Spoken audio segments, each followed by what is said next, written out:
The inheritance money hit my account with a soft, electronic ping. $150,000, my parents' legacy, my safety net, my future.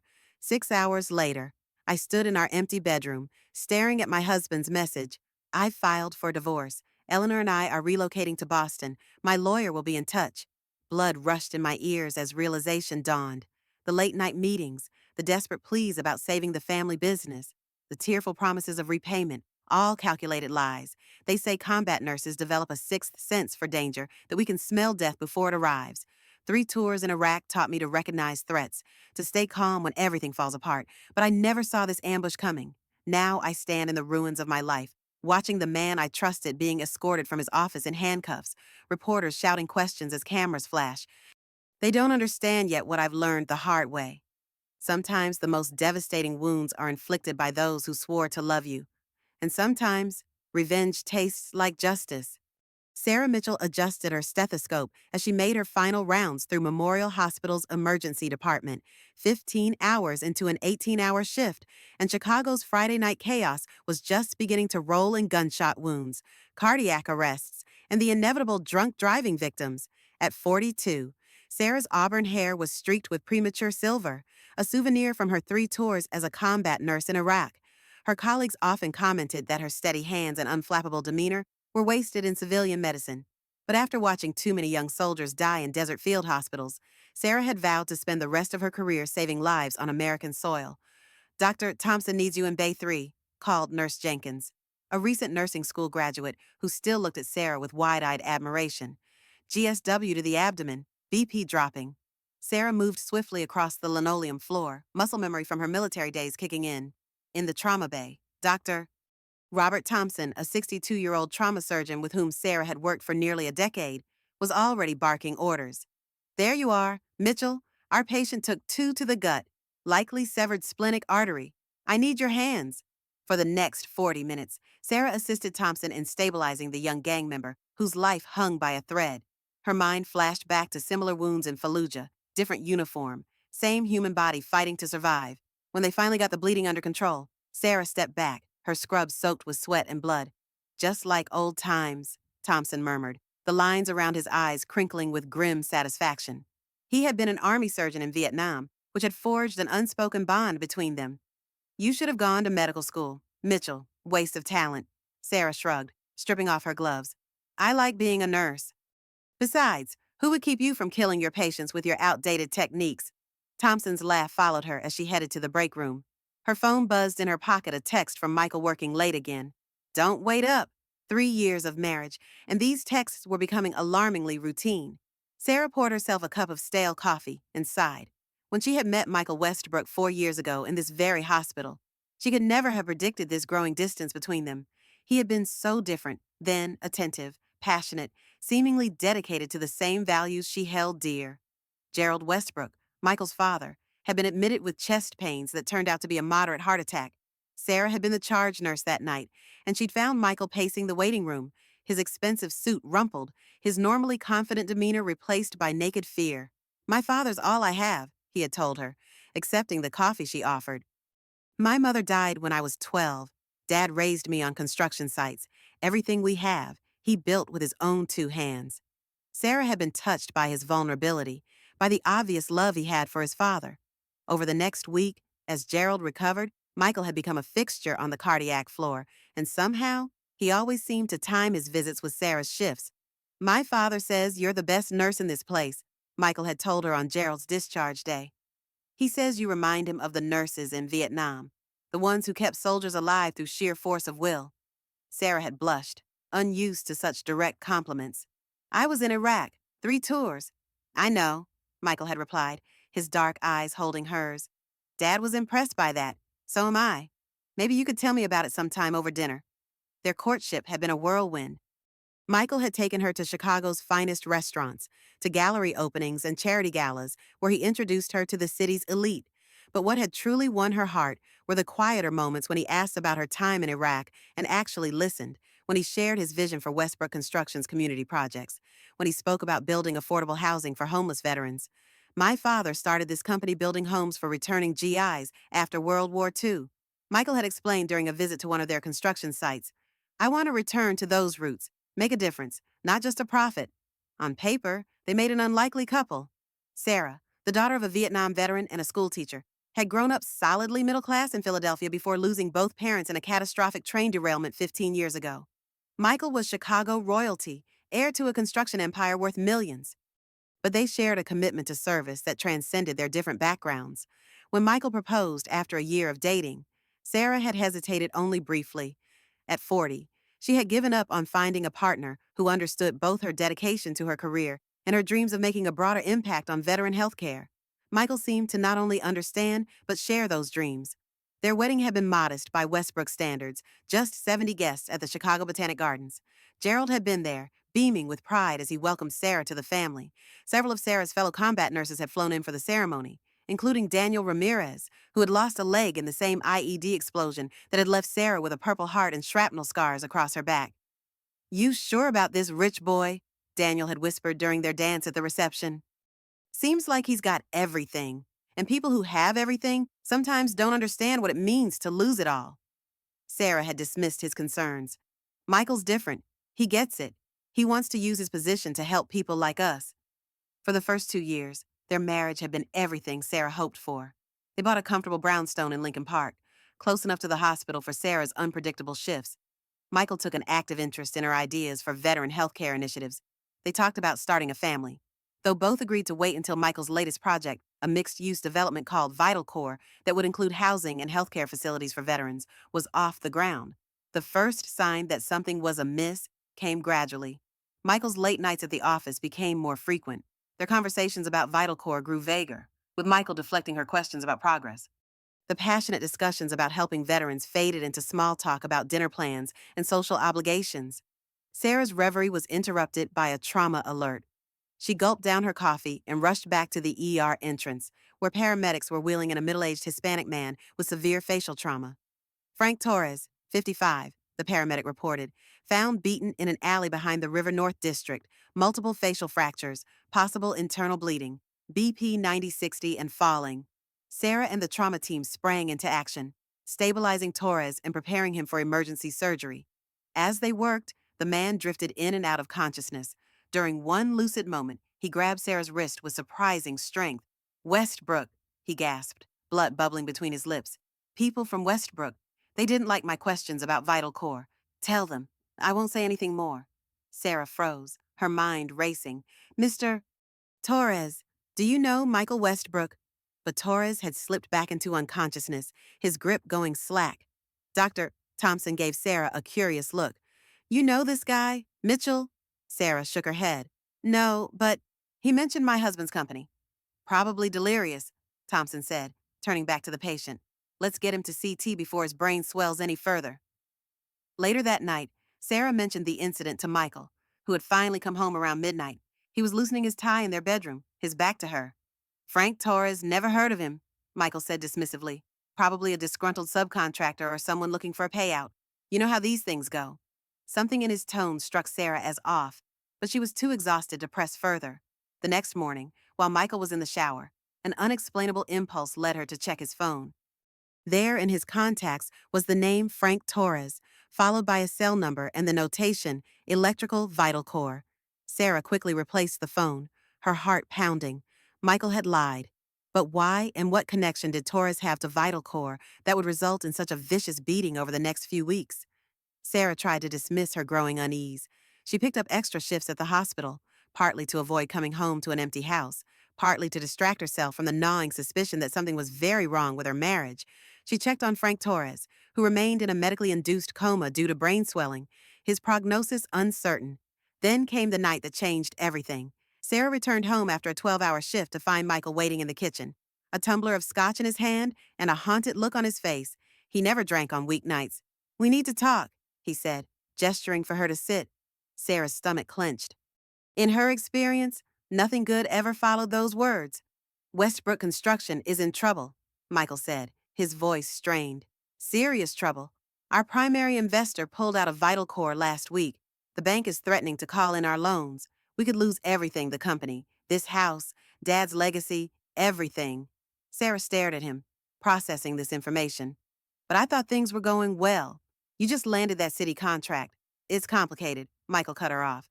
The city contract is contingent on Vital Corps proceeding on schedule. Without our private investor, we can't meet the first construction milestone. It's a house of cards, and it's about to collapse. He ran a hand through his dark hair, a gesture of vulnerability she hadn't seen since those first days in the hospital with Gerald. Dad would be devastated. This company is his life's work, and I'm about to lose it on my watch. How bad is it? Sarah asked, her nurse's instinct to assess the severity of the situation kicking in. We need about 150 to cover immediate expenses and keep the project alive until we can secure new investors, Michael said, not meeting her eyes. Without it, we'll have to declare bankruptcy within the month. Sarah's mind immediately went to her inheritance. The $150,000 from her parents' settlement had been sitting in a separate account for years, earmarked for her dream of opening a clinic for veterans suffering from PTSD and chronic pain. It was her safety net, her future independence, her parents' legacy. I have the money, she heard herself say. My inheritance. Michael looked up, a flash of something relief anticipation crossing his face before he schooled his expression. Sarah, no. That's your parents' money, your clinic dream. You're my husband, Sarah said firmly. Your family is my family now, Emily. We'll rebuild together once the company is back on its feet. The clinic can wait. The next morning, Sarah transferred the entire amount to the Westbrook Construction business account. Michael had been overwhelmingly grateful, promising to repay her as soon as the company stabilized, assuring her this was a temporary setback. You're saving not just the company, but my father's legacy, he told her, holding her tightly. I won't forget this. 3 days later, Sarah returned from an overnight shift to find Michael's closet empty and a terse email in her inbox. I filed for divorce. Eleanor and I are relocating to Boston for a fresh start. My lawyer will be in touch about the house. I'm sorry. Eleanor Kane, Westbrook Construction's 34-year-old marketing director, the woman Sarah had met at the company Christmas party just months earlier, who had asked probing questions about Sarah's inheritance while complimenting her earrings. Stunned, Sarah sank to the bedroom floor, her legs unable to support her. The coldness of the hardwood seeped through her scrub pants as the truth seeped into her consciousness. She had been used. The late nights, the business troubles, the desperate plea for help, had any of it been real? Her phone buzzed with a text from Patricia Westbrook, Michael's stepmother, whom he had introduced to Sarah shortly after their engagement, a woman who had always regarded Sarah with a thin veneer of politeness, concealing obvious disapproval. Michael told us what happened. This is for the best. We always knew you weren't right for him. Please don't make this difficult. The cruelty of those words cut deeper than Michael's betrayal. For 3 years, Sarah had attended every Westbrook family function, had listened to Patricia's endless stories about Michael's childhood achievements, had even nursed the woman through a bout of pneumonia last winter. And all along, she had been an outsider, merely tolerated. The next few hours passed in a blur. Sarah called the hospital to request emergency personal leave, something she had never done in her career. She tried Michael's cell repeatedly, voicemail every time. She called Gerald, hoping her father-in-law might provide some explanation, but the call went unanswered. By evening, shock had given way to a cold, clear anger. Sarah opened her laptop and logged into their joint bank account. Empty, Michael had withdrawn everything, leaving a balance of $437.19, 3 years of her salary, her overtime shifts, her careful saving gone. Sarah sat back, struggling to breathe through the panic rising in her chest. No husband, no savings, no inheritance. What was she supposed to do now?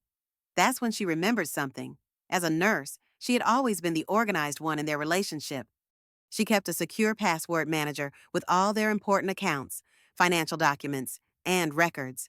Michael had teased her about it, calling her his personal secretary, but had been happy enough to let her handle the paperwork of their lives. Sarah opened her password manager and began methodically working through each account, assessing the damage. Their joint credit card maxed out, their investment account emptied last week, their savings account closed entirely. It was while reviewing their tax documents that Sarah noticed something odd: a mortgage interest statement for a property in Lake Geneva, Wisconsin, a vacation home purchased 18 months ago, according to the document. How was that possible? They could barely afford their Chicago brownstone with Michael's supposed business struggles. How could he have purchased a vacation property without her knowledge, with growing unease? Sarah continued digging. There was an account number on the property tax statement that didn't match any of their known accounts. Using Michael's standard password pattern, his birth year followed by his mother's maiden name, Sarah managed to log into an online banking portal she had never seen before. What she found made her blood run cold, an account in Michael's name only, with regular deposits going back 3 years, the entirety of their marriage. Large deposits, with the most recent one dated yesterday for $150,000, the exact amount of her inheritance. But that wasn't all. There were transfers to another account holder, Eleanor Kane. Regular transfers starting 2 years ago, shortly after she had joined Westbrook Construction. There were expenses for a Mercedes SUV Sarah didn't know about, payments for trips to destinations she had never visited, restaurant bills from places she had never been. Her husband had been living a double life, funded by her hard work and ultimately her inheritance. As the truth of her situation sank in, something strange happened. Instead of collapsing into tears, Sarah felt an icy clarity take hold. Michael thought he had left her with nothing, but he had made a critical mistake. He had underestimated her. He had forgotten that before she was his wife, she was a combat nurse who had put herself through nursing school after losing both parents. She was someone who had faced loss before and survived. And most importantly, he had left behind digital breadcrumbs of his deception. His secret bank account didn't just show his betrayal, it provided the proof she would need. Sarah took a deep breath and reached for her phone. Her hands weren't shaking anymore. Rodriguez Law Offices. This is Valerie Rodriguez. May I ask who's calling? My name is Sarah Mitchell. I need to speak with you about my husband, Michael Westbrook. It's about fraud. Valerie Rodriguez's office was exactly what you'd expect from Chicago's most feared divorce attorney, sleek, minimalist, and intimidating. Floor-to-ceiling windows offered a panoramic view of the city skyline from the 42nd floor of a downtown high-rise, a subtle reminder to clients that from here, you could see everything, nothing could hide. At 60, Valerie Rodriguez was a striking figure, silver-streaked black hair pulled back in a severe bun, sharp cheekbones, and penetrating dark eyes that seemed to read Sarah's thoughts.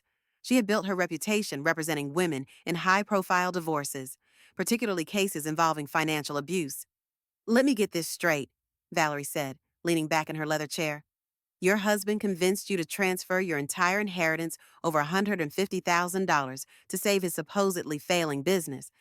Then, immediately after the transfer cleared, he left you for his marketing director, emptied your joint accounts, and is currently in Boston with her on what his office is calling a relocation.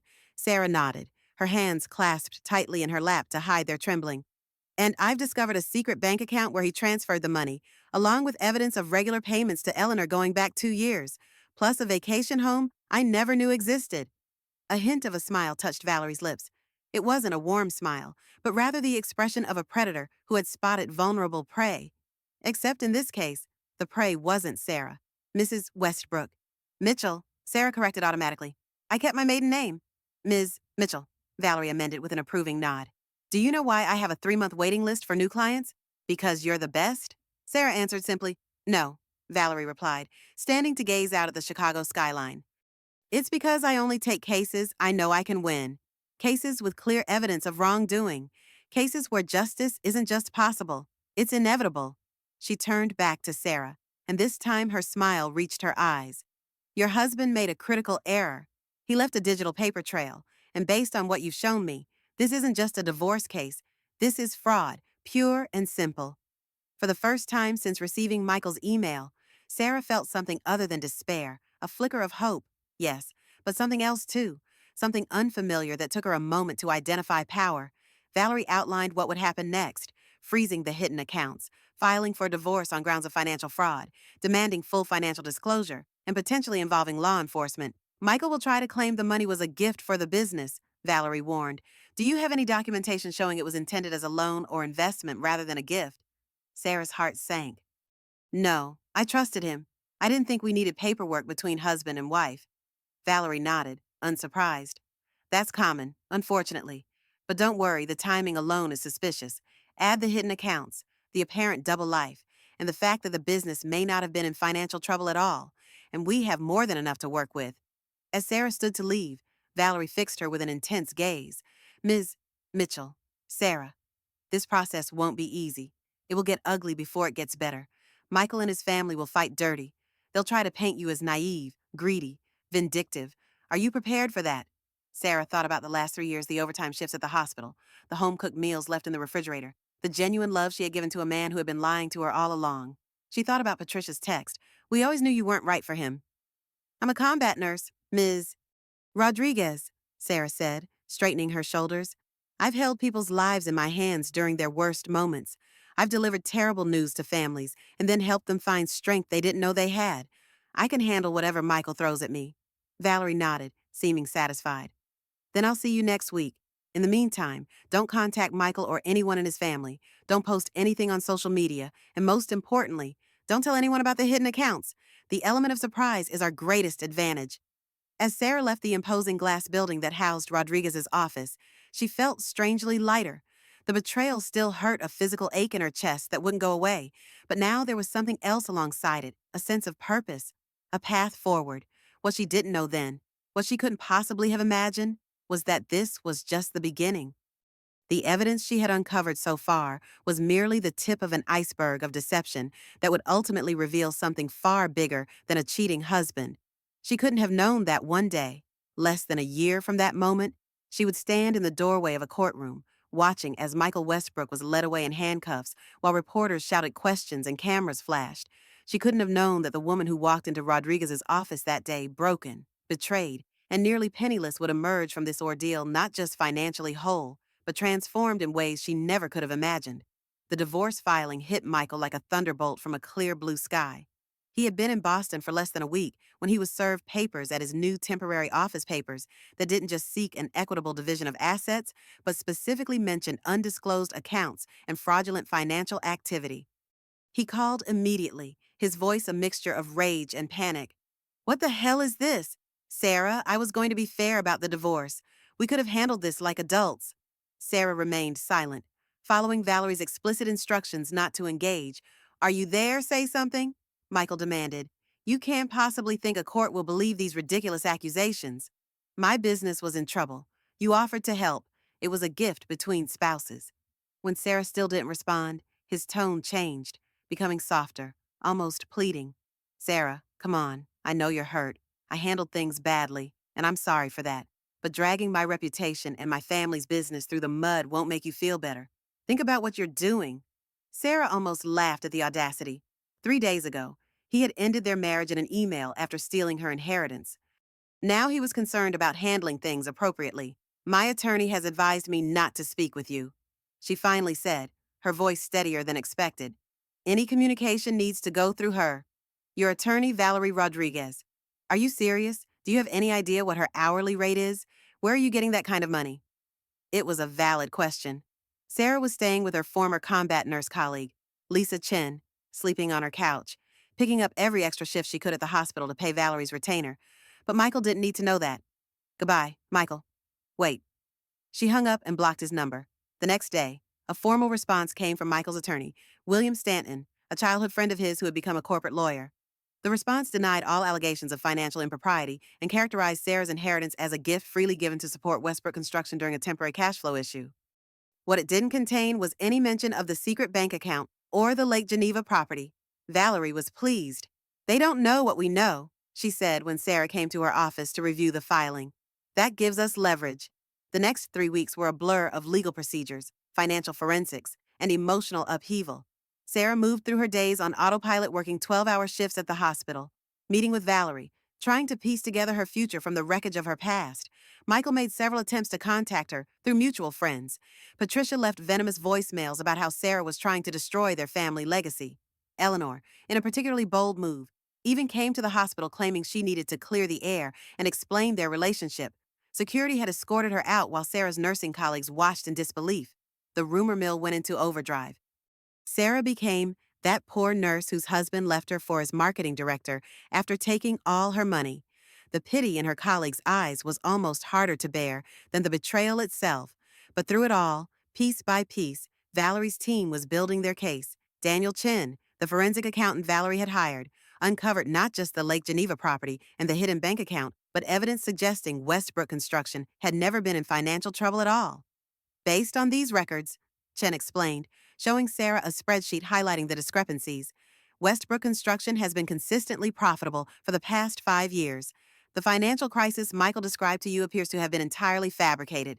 Sarah stared at the numbers, struggling to comprehend the depth of the deception. But why would he lie about that? Why not just ask for a divorce if he wanted to be with Eleanor? Chen's expression was grim. "Because the settlement wouldn't have been as favorable to him as getting your inheritance first."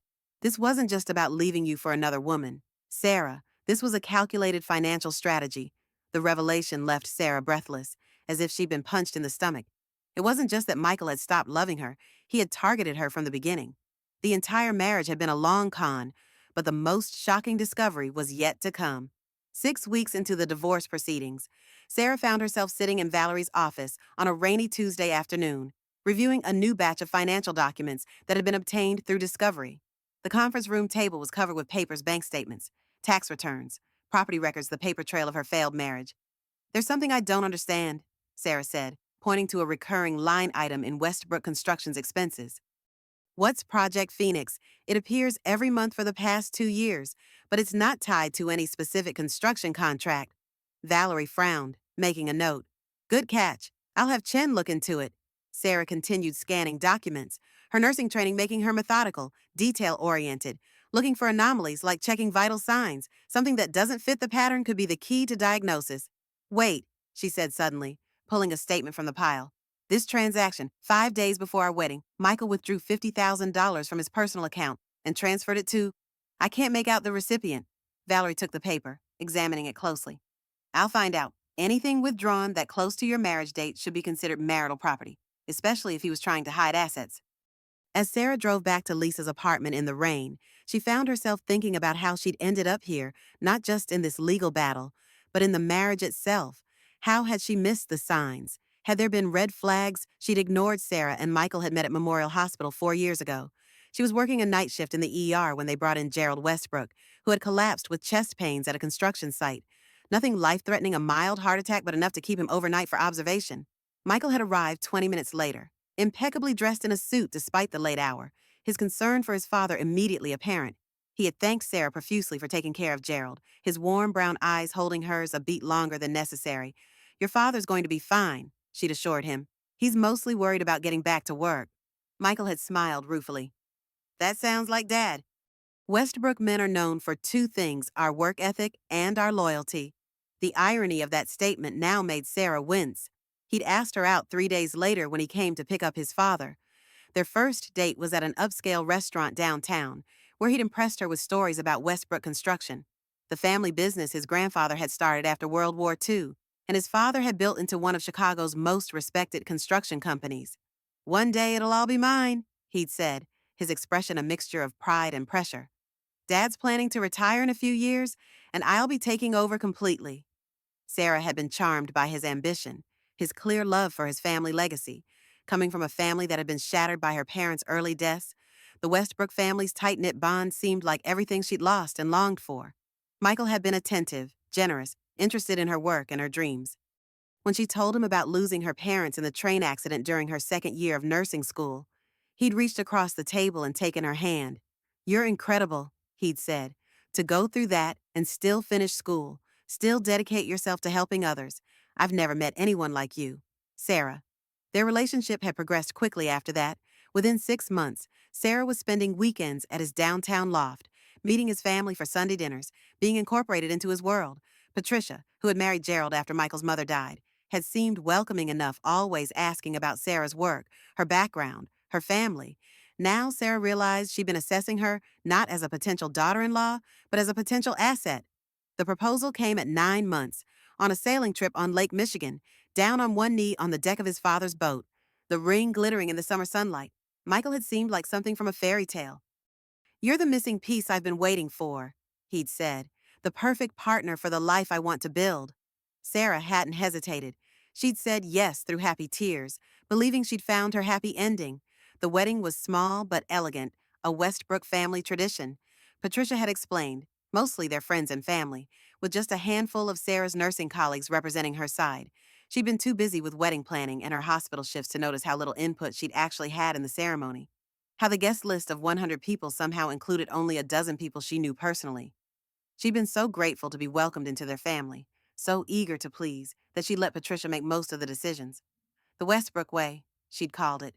Family traditions. After the wedding, they'd moved into the Lincoln Park brownstone. Michael had insisted on keeping their finances mostly separate, with a joint account for household expenses. "It's simpler this way," he'd explained. "Once we have kids and you're working less, we can reconsider." It had seemed reasonable at the time.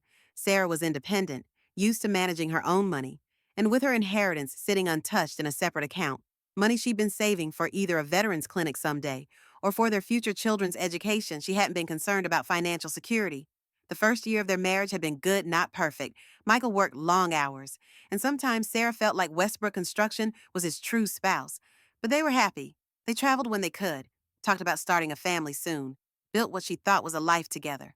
The changes had been so gradual. Sarah barely noticed them. Michael staying later at the office, more business trips, less interest in their future plans. When she brought up children, he'd cite business stress, the need for financial stability first, and then came the night he told her about the business troubles. They were having dinner at home, a rare evening together. He'd seemed distracted, picking at his food, checking his phone repeatedly. "What's wrong?" she'd finally asked. He'd set down his fork with a sigh. "I didn't want to worry you, but the business is in trouble. Serious trouble." She'd listened in growing horror as he described how a major client had backed out of Vital Core after materials had already been purchased, how the bank was threatening to call in loans, how they might lose not just the business but their house, their savings, everything. "Dad's a wreck," he'd said, his voice breaking. "This business is his legacy, his life's work. I can't be the one who loses it all." She'd reached for his hand across the table. "We'll figure it out. How bad is it?" "Just over 150, he'd admitted. "If we can't cover the immediate debts, we'll have to declare bankruptcy. The Westbrook name would be ruined in this town." She'd thought of her inheritance almost exactly that amount, money she'd been saving for her dream clinic, but Michael was her husband, and his family had become her family. "I have the money," she'd said. "My inheritance." He'd looked up, his expression a mixture of hope and hesitation. "Sarah, no, that's your parents' money."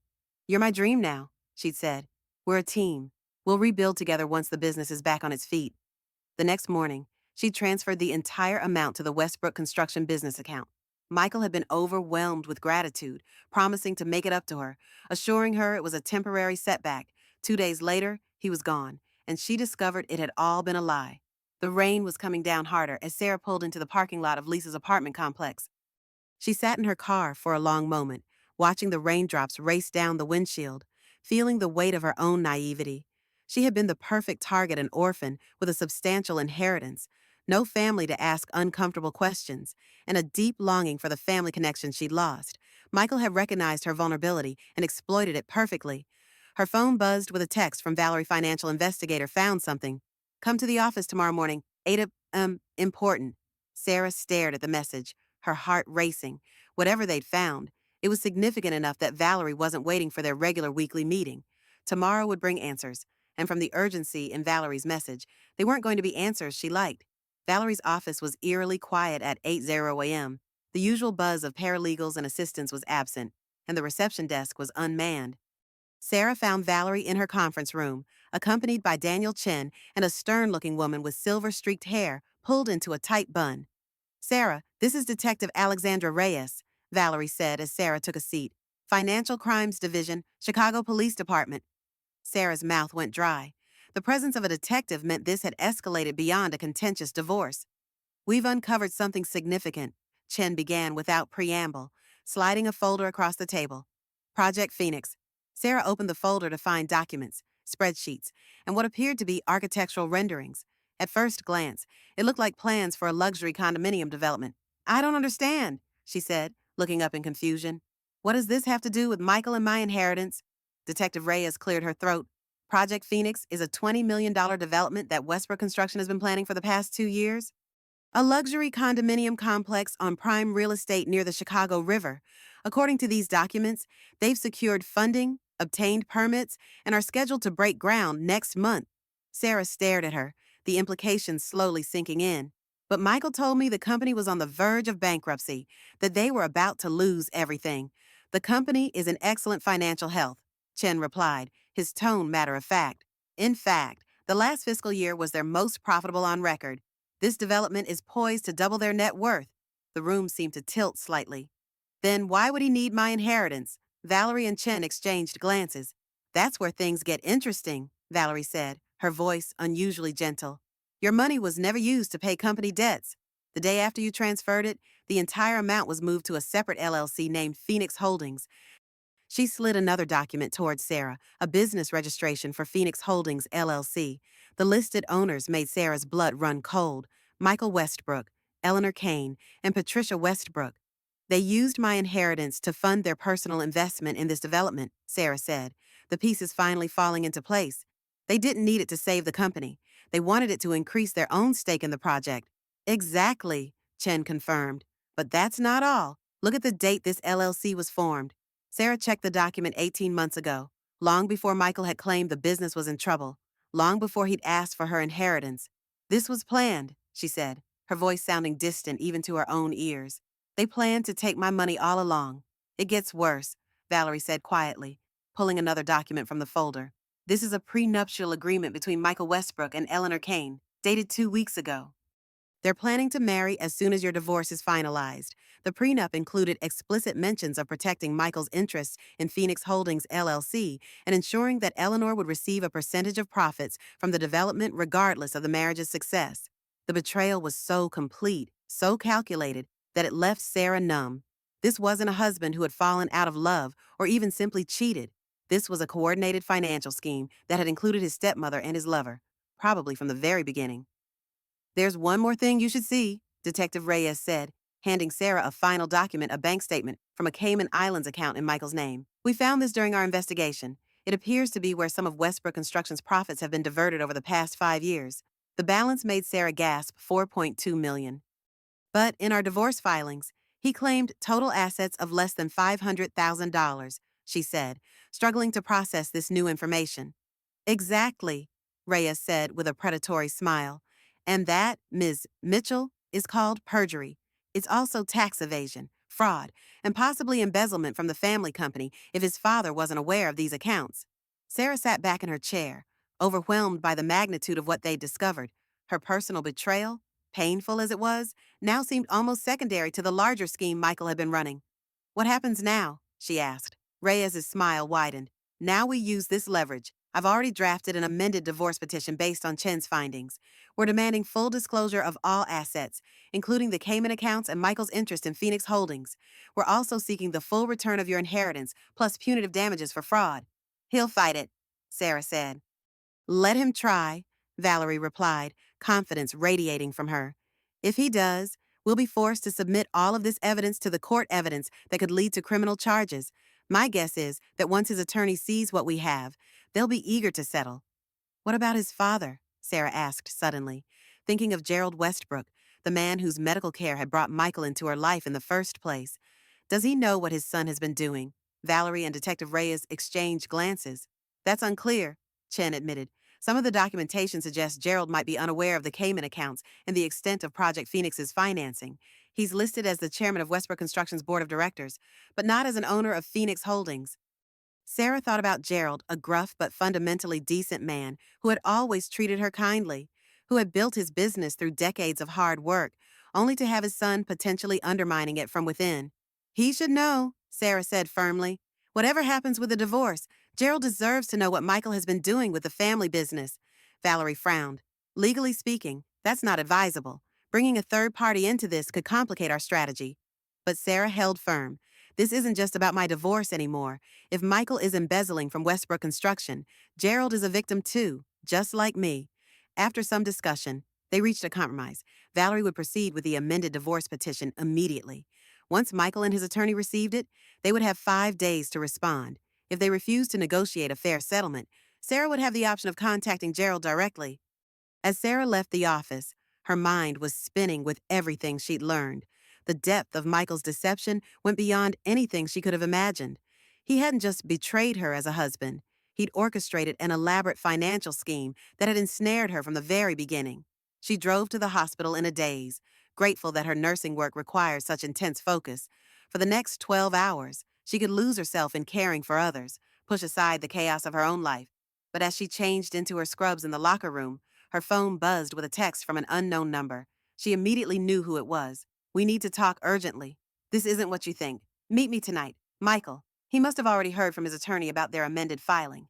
Sarah showed the text to Lisa, who had become her fiercest protector through this ordeal. Don't you dare meet him alone, Lisa said, her normally gentle face hardening. He's panicking because he's caught.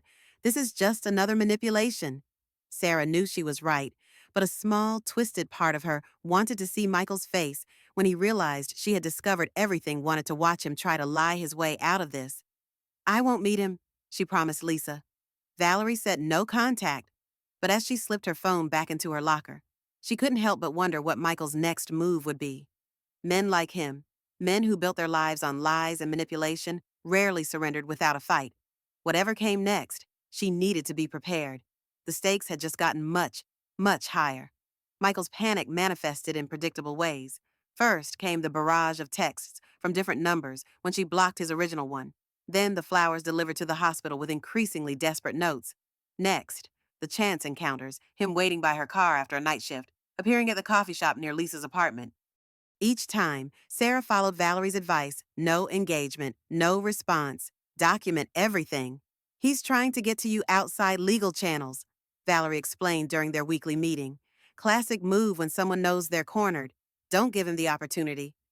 3 days after they filed the amended divorce petition, Michael's attorney requested an emergency meeting. William Stanton, Michael's childhood friend turned corporate lawyer, looked distinctly uncomfortable sitting across from Valerie in the conference room, sweat beading on his forehead despite the aggressive air conditioning. My client is prepared to offer a generous settlement, Stanton began, sliding a document across the table. Full return of Ms. Mitchell's inheritance plus an additional $50,000 for emotional distress. Valerie didn't even glance at the paper. We're seeking full return of the inheritance, half of all marital assets, including those hidden in the Cayman Islands, and a 25% stake in Phoenix Holdings, which was funded with marital assets. Stanton's face paled. That's completely unreasonable. The Cayman accounts are business-related, not marital assets, and Phoenix Holdings is a separate LLC formed before the inheritance transfer. Formed during the marriage, making it a marital asset, Valerie countered smoothly. And the Cayman accounts contain funds diverted from Westbrook Construction during the marriage funds that would have increased the company's value and, by extension, the marital estate. It was fascinating watching Valerie work. She was like a chess master, several moves ahead and completely confident in her strategy. My client was transparent about keeping business and personal finances separate, Stanton argued, though his voice lacked conviction. Ms. Mitchell agreed to this arrangement. Your client committed perjury, Valerie replied, her tone conversational but razor sharp. He materially misrepresented his assets in sworn statements to the court. That's a felony, Mr. Stanton, as is tax evasion, which the IRS tends to take rather seriously. Stanton loosened his tie, clearly uncomfortable.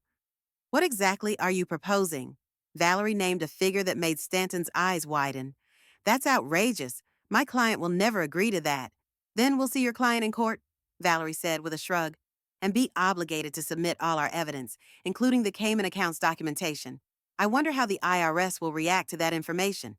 As they left the meeting, Sarah turned to Valerie. Will they really agree to your terms? They'll try to negotiate down. But yes, they'll settle, she said confidently. Michael can't afford to let this go to trial. There's too much at stake, not just money, but potential criminal charges. She was right. 2 days later, Stanton returned with a counteroffer that, while not everything they'd asked for, was substantially more generous than their initial proposal. Full return of your inheritance plus $200,000 in compensatory damages and a 15% stake in Phoenix Holdings, Valerie summarized for Sarah. Plus a non-disclosure agreement. They're quite keen on keeping all of this quiet. Sarah considered the offer. The money would more than restore what she'd lost, and the stake in Phoenix Holdings would provide ongoing income once the development was completed. But something felt unfinished. What about Gerald? She asked. Does he know about any of this yet? Valerie shook her head. Not to my knowledge. Michael has been handling all legal matters personally. Sarah made her decision. I'll accept the financial terms, but I want something added to the agreement. I want a meeting with Gerald Westbrook. Just him and me. No Michael. No lawyers. 1 hour before I sign anything. Valerie raised an eyebrow.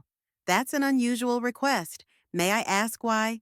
Sarah thought about Gerald, the man who had built Westbrook Construction from nothing, whose integrity in business was widely respected in Chicago, a man who had welcomed her into his family, even if his son and wife had seen her as nothing more than a financial opportunity. Because he deserves to know the truth, she said simply, and because I need to look him in the eye and understand if he was part of this or another victim. To her surprise, Michael agreed to arrange the meeting, perhaps thinking she would be easier to manipulate than his father once the truth came out, perhaps hoping to control the narrative somehow. Whatever his reasons. 3 days later, Sarah found herself sitting across from Gerald Westbrook in a private room at the Chicago Athletic Club, where he was a longtime member. He looked older than she remembered, the strain of recent events evident in the new lines on his face. But his handshake was firm as ever, his gaze direct. "Sarah," he said, his voice gruff but not unkind, "I have to say this is an unusual request. Michael says you wanted to speak with me before finalizing the divorce settlement." Sarah nodded, suddenly nervous. What if Gerald had been part of the scheme all along? What if her instinct about his character was as flawed as her judgment about Michael? But she had come too far to back down now. "Gerald, I need to ask you something, and I need you to be honest with me. How much do you know about Project Phoenix?" He frowned slightly. "The River North development. It's our biggest project to date, set to break ground next month. Why? And how is it being funded? Bank loans primarily, based on the company's strong performance over the last 5 years. Some private investment from Michael and a few others." He studied her face. "Sarah, what is this about taking a deep breath?" Sarah slid a folder across the table copies of the documents Chen had uncovered, showing the transfer of her inheritance to Phoenix Holdings, the LLC structure, and the Cayman account statements. "I think you should see these," she said quietly.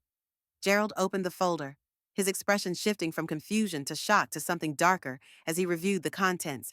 His hands, weathered from decades in construction before he moved to management, trembled slightly as he turned each page. "Is this accurate?" he finally asked, his voice tight with controlled emotion. "Every document has been verified by a forensic accountant," Sarah confirmed. "My inheritance, the money Michael told me was needed to save the company from bankruptcy, was transferred directly to this LLC for the Phoenix project. The company was never in financial trouble." Gerald closed the folder, his jaw clenched. "And these offshore accounts contain nearly $4 million that appears to have been diverted from Westbrook Construction over the past 5 years. He was silent for a long moment, staring at the closed folder as if it might bite him. When he finally looked up, his eyes held a mixture of anger and profound sadness. "I had no idea," he said, and Sarah believed him. The shock in his face couldn't be faked. "Sarah, I swear to you, I knew nothing about any of this. My company has always operated with complete transparency and integrity. At least, I thought it did." "I believe you," Sarah said softly. "That's why I wanted to meet with you directly. You deserve to know." Gerald ran a hand over his face. "Michael has been handling more of the financial operations over the past few years as I've stepped back. I trusted him completely." He gave a bitter laugh. "Just as you did." "What will you do now?" Sarah asked. His expression hardened with resolve. "First, I'm going to verify all of this independently. Then, if it's confirmed, I'll do what I should have done years ago, take back control of my company and hold my son accountable for his actions." He reached across the table and grasped her hand. "Sarah, I am so sorry not just for what Michael did to you, but for bringing you into this family at all." Sarah felt tears threatening but blinked them away. "Not all of the family was bad, Gerald. I always valued your kindness." When they parted an hour later, something had shifted. The boulder of betrayal she'd been carrying felt marginally lighter. Gerald wasn't responsible for Michael's actions, but his acknowledgement, his genuine shock and regret, provided a small measure of validation she hadn't realized she needed. That evening, Sarah called Valerie and told her she was ready to sign the settlement agreement. It was time to close this chapter and begin rebuilding her life. What she didn't know then was that Gerald Westbrook was a man of his word, and that the consequences of their meeting would reverberate far beyond her divorce settlement. Sarah signed the divorce settlement on a Thursday morning in Valerie's office. The document that ended her marriage was surprisingly brief, considering the complexity of the negotiations behind it. Her signature felt both final and freeing, closing one chapter, opening another. "Congratulations," Valerie said, shaking her hand. "You're now officially unmarried, considerably wealthier, and the owner of a 15% stake in what promises to be an extremely profitable development." Sarah should have felt triumphant. Instead, she felt hollow. The victory was financial, but the emotional cost had been enormous. The person she had loved, built a life with, and trusted completely had never really existed. "What happens now?" she asked. "The funds should be transferred within 48 hours. Valerie explained. "Your inheritance plus the additional $200,000 will go directly to your personal account. Westbrook Construction's attorneys will send documentation regarding your interest in Phoenix Holdings." Sarah nodded, still processing the reality of her new circumstances. "And Michael?" Valerie's expression tightened slightly. "He signed the papers yesterday. The non-disclosure agreement works both ways. He can't discuss the terms of the settlement, and neither can you. That's not what I meant, Sarah said quietly. What happens to him now? Valerie regarded her with a mixture of confusion and concern. That's not your problem anymore. Sarah, you've won. He's out of your life. That was the goal, wasn't it? Sarah wasn't sure how to explain the complicated emotions swirling inside her. It wasn't that she wanted Michael back. The betrayal was too complete, too calculated for that. But after 3 years of marriage, the abrupt severance felt unnatural, like phantom limb pain. Of course, she said, gathering her things. Thank you for everything, Valerie. As promised, the funds appeared in her account the next day. Seeing the balance her inheritance restored, plus the additional compensation, should have felt like justice. Instead, it felt like blood money, payment for years of lies. Sarah spent the weekend apartment hunting, determined to move out of Lisa's place now that she could afford her own space again. It was time to rebuild, to create a life that was entirely hers. On Monday morning, she walked into Memorial Hospital for her shift and immediately sensed something was different. Conversations stopped as she passed. Colleagues gave her awkward smiles. Dr. Thompson practically jumped when he saw her coming. "What's going on?" she asked him, growing increasingly uncomfortable with the strange atmosphere. Thompson hesitated, then pulled her into an empty break room. "You haven't seen the news, have you?" Her stomach dropped. "What news?" He pulled out his phone and showed her the headline from the Chicago Tribune: Westbrook Construction CEO arrested on fraud charges, company in turmoil. The accompanying photo showed Gerald Westbrook, not Michael, being escorted from the company headquarters by police officers. "That's not right," Sarah said, snatching the phone to read the article. Gerald wasn't involved. It was Michael who. She stopped as she scanned the text, her blood running cold. According to the article, Gerald Westbrook had turned himself in to authorities on Friday, confessing to tax evasion and fraud related to offshore accounts. Michael Westbrook, newly appointed CEO, expressed shock and disappointment at his father's actions and pledged full cooperation with investigators. "This is wrong," Sarah whispered, handing the phone back to Thompson. "All of it is wrong." "There's more," Thompson said hesitantly. "Everyone's talking about it because, well, Michael gave an interview. He mentioned you." "What? The settlement had a non-disclosure clause. He can't." "He didn't discuss the divorce settlement," Thompson clarified. "Just said that his marriage ended partly because of the stress of discovering financial irregularities in the company his father ran. He implied that he was the whistleblower who uncovered everything." The audacity was breathtaking. Michael had not only managed to pin his own crimes on his father, but he had also recast himself as the honest son forced to turn in his corrupt father. And somehow, he had dragged Sarah into his narrative. Sarah thought about Gerald Honorable, straightforward Gerald sitting in a jail cell, taking the blame for his son's actions. The injustice of it made her physically ill. "I have to go," she told Thompson, already heading for the door. "Sarah, wait. Your shift starts in 15 minutes." But she was already gone, pulling out her phone to call Valerie as she hurried to her car. "I've seen it," Valerie said before Sarah could even explain why she was calling. "Michael violated the spirit but not the letter of our agreement. He didn't disclose financial terms, just created a narrative that paints him as the victim." "But Gerald is innocent," Sarah exclaimed.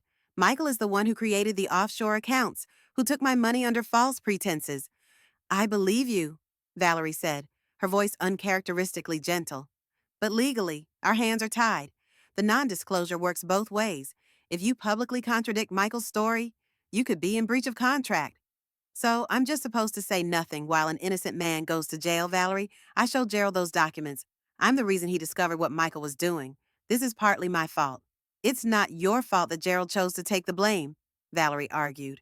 "We don't know what happened between him and Michael after your meeting. Maybe Gerald made this choice to protect his son, misguided as that might be." Sarah remembered Gerald's words. "I'll do what I should have done years ago, take back control of my company, and hold my son accountable for his actions." This didn't align with him confessing to crimes he didn't commit. Something was wrong. "This doesn't make sense," Sarah insisted. "This doesn't align with what Gerald told me." After hanging up with Valerie, Sarah sat in her car, mind racing. She couldn't directly contradict Michael's story without violating the non-disclosure agreement. She couldn't contact Gerald while he was in custody. She felt powerless, trapped by the very legal agreement that was supposed to give her justice. Then she remembered there was one person who might know what had really happened, who wasn't bound by any non-disclosure agreement. Westbrook Construction's receptionist, Judy Martin, had worked for the company for over 20 years. Sarah had always found her to be friendly and forthcoming during company events. Sarah drove to the Westbrook Construction headquarters, a modern glass and steel building in the West Loop. The lobby was chaotic, reporters camped outside, employees huddled in worried groups, phones ringing unanswered at the reception desk. She spotted Judy near the elevators, her usually perfect makeup smudged from tears. Judy, Sarah called, pushing past a group of agitated employees. Judy looked up, recognition and then panic flashing across her face. Sarah, what are you doing here? You shouldn't be here. Sarah pulled her into an empty conference room off the main lobby, closing the door on the chaos outside. What happened? She demanded.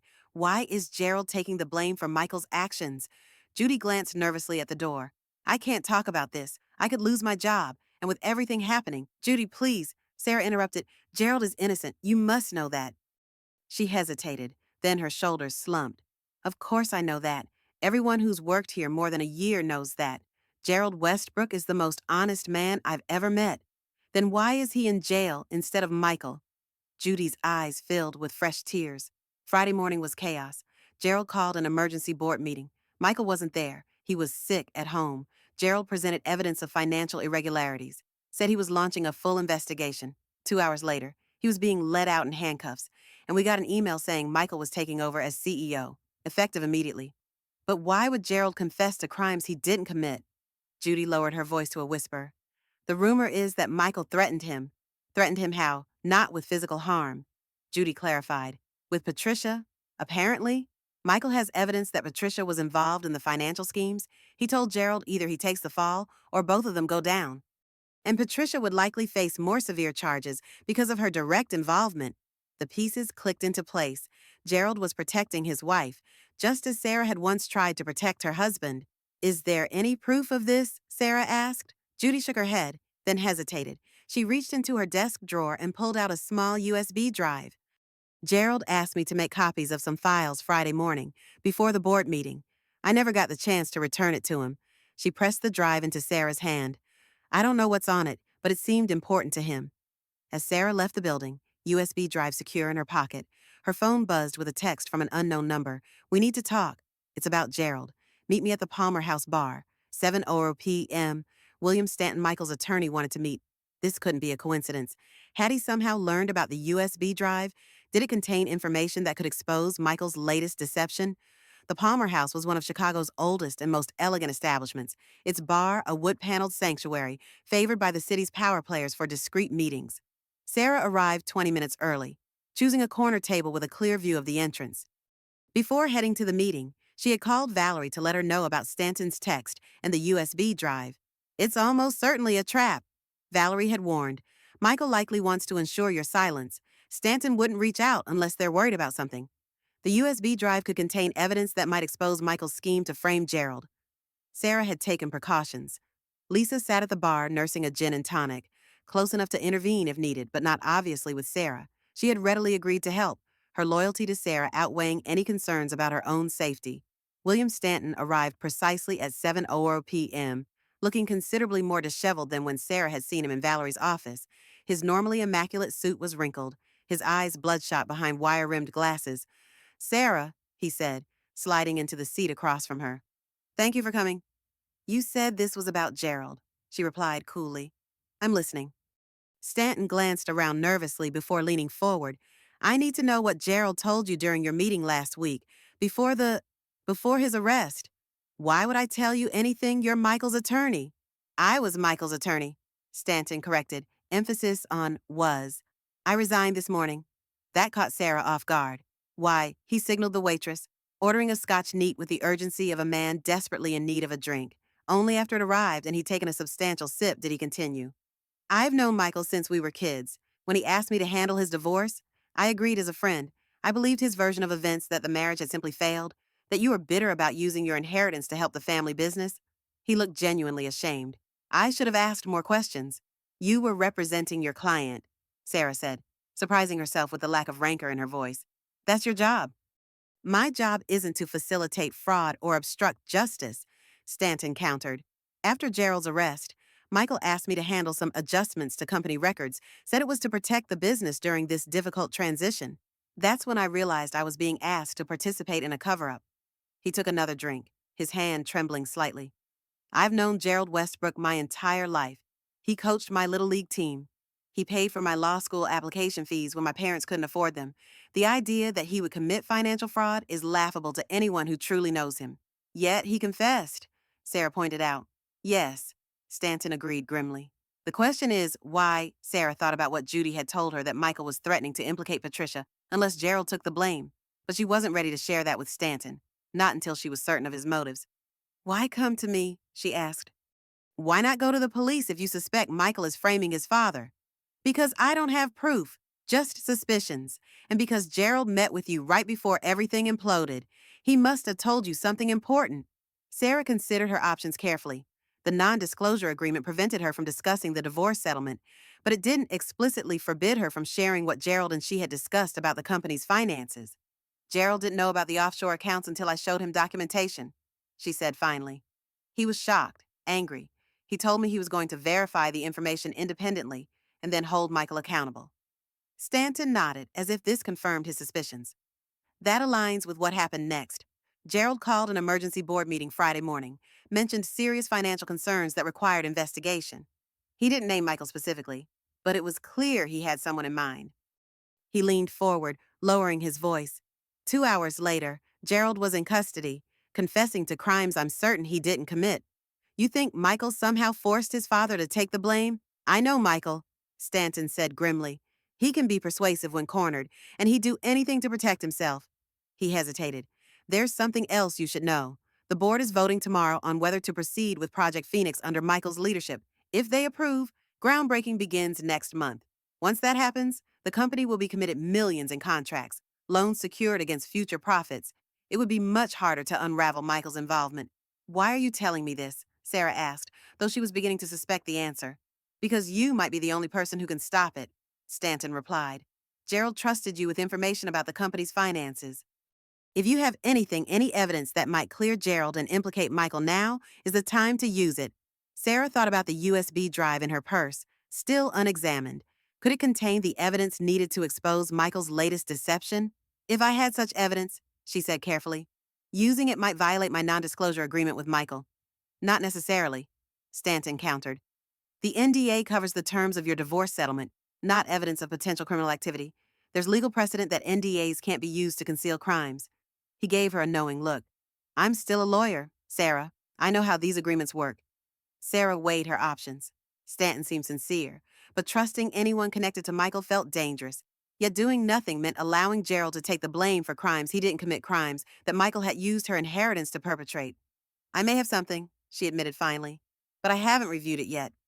And I'm not sure I can trust you to help without knowing exactly why you're suddenly opposing Michael. Stanton's expression hardened. Michael wasn't just my client, he was my friend, or so I thought. When I questioned the ethics of what he was asking me to do regarding the company records, he reminded me that I had helped prepare certain documents for the divorce proceedings, documents that misstated his assets. He threatened you with disbarment, Sarah realized. Or worse, Stanton confirmed with a grim nod. But unlike Michael, I have a line I won't cross. Gerald Westbrook is a good man who doesn't deserve this. And if helping you means the end of my legal career, he shrugged. So be it. His words rang true, the resignation of a man who had made his choice and accepted the potential consequences. Still, caution was warranted. I need time to examine what I have, Sarah said. If there's something useful, I'll contact you. Stanton nodded, sliding a business card across the table with his personal number written on the back. The board meeting is at 10 tomorrow. Whatever you decide to do, it needs to happen before then. After Stanton left, Lisa joined Sarah at the table. Well, she asked, eyes wide with curiosity. Can we trust him? I'm not sure, Sarah admitted, but I think we need to see what's on this USB drive. They went to Lisa's apartment, the closest safe place with a computer. As Lisa booted up her laptop, Sarah felt a strange mixture of dread and anticipation. Whatever Gerald had put on this drive, he had prepared it just before confronting the board about financial irregularities just before his unexpected arrest. The USB drive contained a single password-protected folder labeled Phoenix. After several failed attempts using Westbrook construction variations, Lisa suggested trying Sarah. The folder opened immediately. He used my name as the password, Sarah whispered, stunned by the implication. Gerald had prepared these files for her specifically, anticipating that she might need them. Inside were dozens of documents, financial records, emails, corporate minutes, and a video file labeled Watch First. With trembling fingers, Sarah clicked on it. Gerald's face filled the screen, his expression grave. Sarah, if you're watching this, then things haven't gone as planned. The documents you showed me confirmed what I've suspected for months, but couldn't prove Michael has been systematically defrauding the company, diverting funds, and creating shadow operations like Phoenix Holdings. He took a deep breath. I'm confronting the board tomorrow with everything I've found, but Michael is cunning, and he has powerful allies, including my wife. His expression clouded with pain. Patricia has always been blind where Michael is concerned, willing to excuse or enable his worst behaviors. I've just discovered she helped him set up the offshore accounts years ago. Gerald leaned closer to the camera. I don't know what will happen after tomorrow's meeting, but I wanted to ensure the truth doesn't disappear. Everything you need is in this folder, proof that Michael created the offshore accounts, documentation of how your inheritance was funneled into Phoenix Holdings, and evidence of other financial crimes stretching back 5 years. His final words sent chills down Sarah's spine. Be careful, Sarah. Michael is desperate, and desperate men are dangerous. If something happens to me, take this to Detective Alexandra Reyes at the Chicago Police Department's Financial Crimes Unit. She's an old friend and incorruptible. The video ended, leaving Sarah and Lisa staring at the screen in stunned silence. He knew, Lisa finally whispered. He knew something might happen to him. Sarah nodded, her mind racing. Gerald had created a digital insurance policy and entrusted it to her. Now she had to decide how to use it, and quickly, before the board meeting that could cement Michael's control of Westbrook Construction. I need to call Valerie, Sarah said, reaching for her phone. And then we need to find Detective Reyes. Valerie was skeptical when Sarah called her about the USB drive and Gerald's video. This is tricky legal territory, she warned. Even if the NDA doesn't explicitly prevent you from reporting criminal activity, Michael could argue you're violating the spirit of the agreement. He could sue for the return of the settlement funds. I don't care about the money, Sarah told her, surprising herself with how much she meant it. Gerald is in jail for crimes he didn't commit. Michael used my inheritance to fund his illegal activities. I can't just do nothing. After a long pause, Valerie sighed. I can't advise you to take action that might violate a legal agreement I helped negotiate, but as a human being, I understand why you feel you need to. Sarah and Lisa spent the next 2 hours reviewing the USB contents, astounded by the breadth and detail of Gerald's documentation. He had meticulously tracked Michael's financial manipulations, compiling evidence of fund diversions, falsified company records, and the true ownership structure of Phoenix Holdings. Most damning was an email thread between Michael and Eleanor discussing how to approach Sarah about accessing her inheritance 6 months before Michael had claimed the business was in trouble. They had planned the deception long in advance, identifying Sarah as the perfect target because of her lack of family connections and her trust in Michael. We need to find Detective Reyes, Sarah said, closing the laptop. Tonight, locating a specific detective after business hours proved challenging. The Chicago Police Department's main line transferred them to financial crimes, where they left a message explaining the urgency. When no one called back after 30 minutes, they decided to go to the station in person. The downtown precinct was quiet when they arrived, the night desk sergeant regarding them with bored suspicion as Sarah explained they needed to speak with Detective Alexandra Reyes about evidence in the Westbrook construction fraud case. Reyes is off tonight, the sergeant informed them. You can leave a message or come back tomorrow. This can't wait until tomorrow, Sarah insisted. There's a board meeting at 10 a.m. That could make it impossible to recover stolen funds. Please, can you contact her? Gerald Westbrook specifically named her. At the mention of Gerald's name, the sergeant's expression shifted slightly. Wait here, he said, disappearing into a back office. 10 minutes later, a woman emerged, tall, African American, with salt and pepper hair and the weary eyes of someone who had seen too much. She wasn't in uniform, instead wearing jeans and a Chicago Bulls sweatshirt, as if she'd been called from home. I'm Detective Reyes, she said, extending her hand. The sergeant says you have information about Gerald Westbrook. Sarah explained the situation concisely. Her marriage to Michael, the fraudulent request for her inheritance, the discovery of the offshore accounts, and finally Gerald's video message and the evidence on the USB drive. Reyes listened without interruption, her expression growing increasingly grim. When Sarah finished, she asked to see the video. They followed her to an interview room where she plugged the USB drive into a department laptop. As Gerald's message played, Reyes took notes, occasionally nodding as if confirming something she already suspected. Gerald and I go back 30 years, she said when the video ended. He's one of the most honest businessmen I've ever known. When I heard he'd confessed to financial fraud, I knew something wasn't right. Then you believe us? Lisa asked hopefully. I believe Gerald, Reyes clarified, and his documentation appears comprehensive, but we need to move carefully. Michael Westbrook has powerful connections in this city, and white-collar crime cases are notoriously difficult to prosecute without airtight evidence. What about Gerald? Sarah pressed. He's in jail for crimes he didn't commit. One step at a time, Reyes counseled. First, I need to review all this evidence thoroughly. Then we can discuss next steps, including how to approach the DA about Gerald's situation. There isn't time, Sarah argued. The board votes tomorrow morning on Project Phoenix. Once that happens, Michael's position is strengthened, and millions more will be tied up in his scheme. Reyes studied Sarah thoughtfully. What exactly are you suggesting, Ms. Mitchell? I'm suggesting we need to stop that board meeting, or at least ensure the board has all the facts before they vote. That's not how police investigations work, Reyes explained patiently. We gather evidence, build a case, then make arrests. We don't interrupt private corporate meetings based on allegations that haven't been fully verified. Sarah felt frustration building. Every minute they spent debating procedure was another minute Gerald remained in jail while Michael prepared to consolidate his control. Then what if I go to the board meeting? She suggested. I'm a stakeholder in Phoenix Holdings now, thanks to the divorce settlement. I have a right to address the board about a project I partially own. Reyes frowned. That would be a civilian action, not a police matter. I couldn't be involved officially. But you could expedite your review of the evidence, Sarah pressed. So that if I manage to delay the vote, you might have something more concrete to present afterward. After a moment's consideration, Reyes nodded. I'll review everything immediately. And this is a big, if I find sufficient evidence of criminal activity, I can request a meeting with the DA first thing tomorrow. It wasn't everything Sarah had hoped for, but it was a start. Reyes took copies of all the files, promising to work through the night.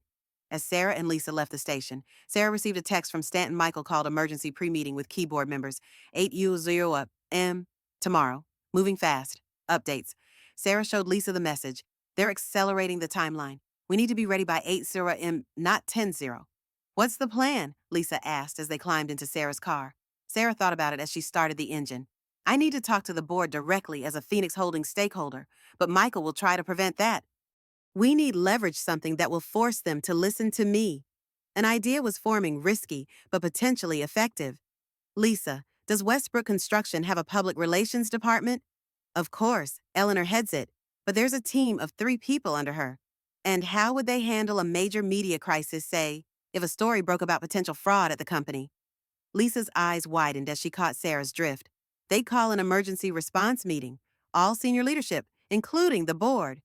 And would they exclude a stakeholder in the company's biggest current project from such a meeting? They couldn't, Lisa confirmed, not without raising even more red flags. Sarah nodded, her plan crystallizing. I need to contact Janet Parker at the Chicago Tribune. She covered the story about Gerald's arrest, right? Yes, she's their lead business reporter. Sarah pulled over and searched for Janet's contact information online, finding her email on the newspaper's website.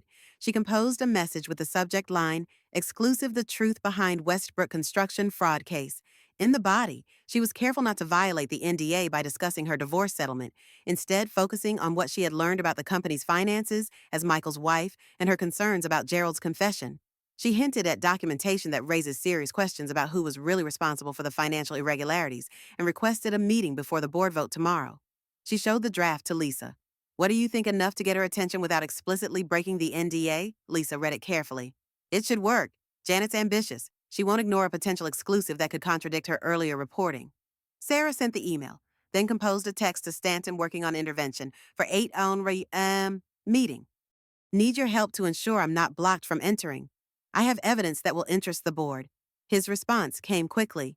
We'll do what I can. Be prepared for resistance. Back at Lisa's apartment, they spent hours preparing.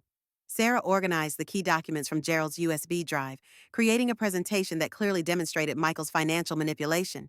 Lisa helped her craft talking points that would be both concise and devastating.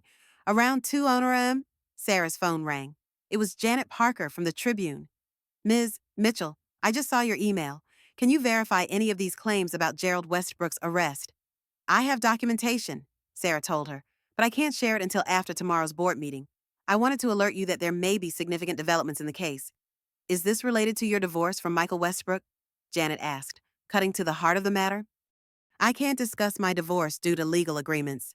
Sarah replied carefully. My concern is seeing justice done for Gerald Westbrook, who I believe is innocent of the charges against him. Janet was silent for a moment, clearly weighing Sarah's credibility. The board meeting is at 10 a.m. tomorrow. It's been moved to 8 a.m., Sarah corrected. An emergency session before the previously scheduled meeting. I'll have a photographer outside Westbrook Construction Headquarters at 7:30. Janet decided, if you're planning to make an appearance, we want to be there. It wasn't quite the media coverage Sarah had hoped for, but having a journalist on standby created additional pressure. Michael would be aware that any attempt to block her would be documented, potentially creating more negative publicity. As Sarah hung up, exhaustion finally hit her. In less than 6 hours, she would be confronting Michael and the board with evidence of his crimes, the same man who had manipulated her, stolen her inheritance, and framed his own father was now her direct adversary in what might be the most important meeting of her life. You should try to sleep, Lisa suggested, noting her fatigue. But as Sarah lay on Lisa's couch, staring at the ceiling, sleep seemed impossible. Her mind raced with preparations, contingencies, worst-case scenarios. What if Michael somehow prevented her from speaking? What if the board dismissed Gerald's evidence? What if Detective Reyes couldn't act quickly enough? Beneath these tactical concerns lay deeper emotions, anger at Michael's betrayal, guilt over her role in Gerald's predicament, and a strange sense of purpose she hadn't felt since before her marriage. When her alarm went off at 6 a.m., Sarah was already awake, reviewing her notes one final time. She dressed carefully in the most professional outfit she could assemble from her limited wardrobe at Lisa's apartment, a navy pencil skirt, white blouse, and the one thing she had kept from her marriage, a pair of expensive pearl earrings Michael had given her for their first anniversary. Why those? Lisa asked, noticing the earrings. Sarah touched one reflectively. To remind me of what I'm fighting for, not just justice for Gerald, but reclaiming pieces of myself that Michael tried to take. As they drove toward Westbrook Construction Headquarters in the pale light of early morning, Sarah felt surprisingly calm. Whatever happened in the next few hours would irrevocably change her life again. But this time, she was the one driving the change, not a victim of someone else's deception. Ready? Lisa asked as they pulled into the parking lot, spotting Janet Parker and her photographer already positioned near the entrance. Sarah nodded, gathering her courage and her documents. Ready? The Westbrook construction lobby was already buzzing with activity when they arrived. Board members in expensive suits clustered in small groups, their conversations hushing momentarily as Sarah walked through the door. Several executives she recognized from company events during her marriage did double takes, clearly shocked to see her. A few quickly averted their eyes, embarrassed perhaps by their association with Michael, or uncertain how to acknowledge the ex-wife who had been so suddenly discarded. William Stanton waited near the reception desk, his posture tense but resolute. Relief washed over his face when he spotted Sarah making her way through the crowded lobby. You made it, he said, stepping forward to greet her. I wasn't sure if you'd go through with it. Michael's been working the room since 7 a.m., trying to limit attendance to board members only. I had to remind them that as a stakeholder in Phoenix Holdings, you have standing to address any meeting concerning the project. Is he here yet? Sarah asked, clutching her portfolio of documents so tightly her knuckles had turned white. Despite her outward composure, her heart was racing, and she could feel a slight tremor in her hands.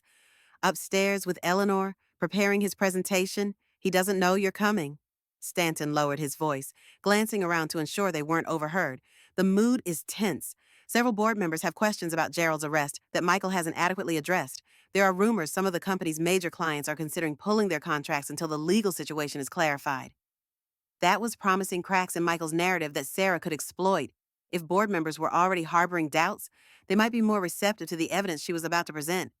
What about Patricia? Sarah asked, scanning the room for her former mother-in-law's perfectly coiffed silver hair. She's here arrived early, been speaking privately with some of the older board members, Jennings, Westfield, and Martinez. I think she's trying to shore up support for Michael. Those three have known the family for decades. Their conversation was interrupted by the arrival of an older man Sarah recognized as Robert Calloway, the board's chairman. Tall and imposing, with a shock of white hair and piercing blue eyes. He'd been Gerald's friend since college and had always treated Sarah kindly at company functions. His expression was guarded as he approached them, his gaze evaluating Sarah with new interest. Ms. Mitchell, he said, extending his hand. Stanton tells me you have information relevant to today's vote on Project Phoenix. I do, Mr. Calloway, Sarah replied. Information the board needs to hear before making any decisions about the project or the company's future. She met his gaze directly, determined to project confidence despite her inner turmoil. He studied her carefully, clearly weighing his options. Sarah could see the calculation happening behind his eyes, the risk of derailing the meeting's agenda versus the potential liability of ignoring relevant information from a stakeholder. We're under considerable time pressure this morning, with Gerald's legal situation creating complications, he said finally. The board has serious concerns about moving forward with such a significant investment during this period of uncertainty. My information directly relates to those complications, Sarah replied, maintaining steady eye contact, and to the true financial status of both Westbrook Construction and Phoenix Holdings. A flash of curiosity crossed his face, followed by a barely perceptible nod of decision. Very well. You'll have 10 minutes at the start of the meeting. I suggest you use them wisely. The future of this company may depend on it. As he walked away, Stanton gave Sarah an encouraging nod. That's better than I expected. Calloway rarely deviates from the agenda, especially for controversial matters. 10 minutes is all I need, Sarah assured him, though her heart was racing. Once they see what's on this drive, they'll want to hear more. They took the elevator to the fourth-floor conference room. Through the glass walls, Sarah could see board members taking their seats around a massive oak table that dominated the room. Some were engaged in hushed conversations, their expressions serious. Others reviewed documents from leather portfolios, occasionally glancing up as new people entered. Michael stood at the head of the table, arranging presentation materials with the confident efficiency Sarah had once admired. He wore his power suit charcoal gray with subtle pinstripes, tailored perfectly to his athletic frame. Eleanor stood beside him in a sleek navy dress, pointing at something on his tablet screen. They looked like the perfect corporate power couple, polished and in command. Ready? Stanton asked quietly as the elevator doors opened. Sarah took a deep breath, thinking of Gerald sitting in a jail cell for crimes he didn't commit. She thought of the emails she'd read between Michael and Eleanor, plotting to access her inheritance months before he'd claimed the business was in trouble. She thought of Patricia's cruel text. We always knew you weren't right for him. Ready, she replied, straightening her shoulders and lifting her chin. As they entered the room, Michael looked up, his expression shifting from confusion to alarm to cold composure in the span of seconds. It was fascinating to watch the micro expressions flash across his face, the slight widening of his eyes in shock, the momentary tightening of his jaw in panic, and then the rapid reassembly of his corporate mask. Sarah, he said, his tone professionally cordial, though his eyes were hard as granite. This is a surprise. The board meeting is closed to non-members. Ms. Mitchell has been granted speaking time as a Phoenix Holdings stakeholder, Chairman Calloway announced, taking his seat at the opposite end of the table from Michael. She has information pertinent to our discussions. Michael's jaw tightened almost imperceptibly, but he maintained his corporate smile. Sarah recognized that smile. It was the same one he'd worn when convincing her to transfer her inheritance, a blend of confidence and calculated charm. Of course, always happy to hear from our stakeholders. The slight pause before the final word was deliberate, a subtle reminder to everyone present that Sarah was an outsider. Sarah felt Eleanor's glare as she took the visitor's seat at the far end of the table, directly opposite Michael. Her perfectly made-up face couldn't quite hide her hostility. Patricia Westbrook sat midway down the table, her cream-colored St. John knit suit and multi-strand pearl necklace projecting tasteful affluence. Her perfectly coiffed appearance betrayed no emotion beyond mild surprise at Sarah's presence. Before we begin, Michael said smoothly, assuming control of the room with practiced ease, I should remind everyone that my ex-wife signed a confidentiality agreement regarding our divorce settlement. Any discussion of those private matters would be inappropriate and potentially actionable. Classic Michael trying to control the narrative before Sarah had spoken a word. It was the same tactic he'd used throughout their marriage, setting parameters for acceptable discussion, subtly warning of consequences for stepping outside those boundaries. I'm not here to discuss my divorce, Sarah replied calmly, connecting Gerald's USB drive to the presentation system. I'm here to address serious concerns about Westbrook Construction's financial integrity and the true nature of Project Phoenix. Michael's eyes narrowed slightly at the mention of Project Phoenix, but he maintained his composed expression. Patricia, however, shifted uncomfortably in her seat, her fingers reflexively touching her pearl necklace, a nervous habit Sarah had noticed during tense family discussions. Chairman Calloway checked his watch. You have 10 minutes. Ms. Mitchell, please proceed. Sarah felt all eyes on her as she pulled up the video file. The weight of the moment was dizzying. 12 board members, several company executives, Michael, Eleanor, and Patricia, all watching intently. For a brief moment, doubt crept in. What if they didn't believe her? What if Michael had some counter-argument prepared? What if she was making a terrible mistake? Then she remembered Gerald's words from his video. Be careful, Sarah. Michael is desperate, and desperate men are dangerous. Gerald had risked everything to prepare this evidence, knowing what might happen to him. She owed it to him to see this through. Before I show you specific documentation, I'd like you to hear directly from Gerald Westbrook, Sarah announced. Michael stepped forward, his composure slipping slightly. This is highly irregular. Gerald is currently in custody and cannot. Mr. Westbrook, please allow Ms. Mitchell her allotted time. Calloway interrupted, his authoritative tone brooking no argument. We agreed to hear her out. Sarah pressed play, and Gerald's face appeared on the large screen. The room fell into stunned silence as he methodically explained his discoveries about Michael's financial manipulations, the offshore accounts, and the true purpose of Project Phoenix. When he mentioned Patricia's involvement, Sarah heard audible gasps from some board members. One elderly gentleman removed his glasses in shock, staring at Patricia, who had gone deathly pale.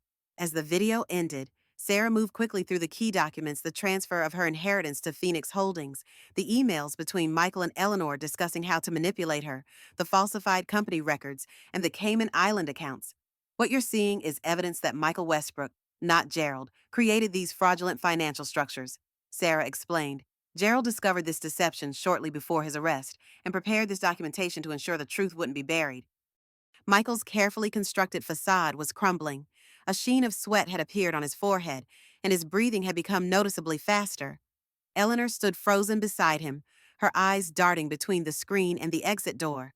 These are serious allegations with no context, Michael said, attempting to regain control. His voice, usually smooth and confident, had an edge of desperation. My father's mental health has been declining for months.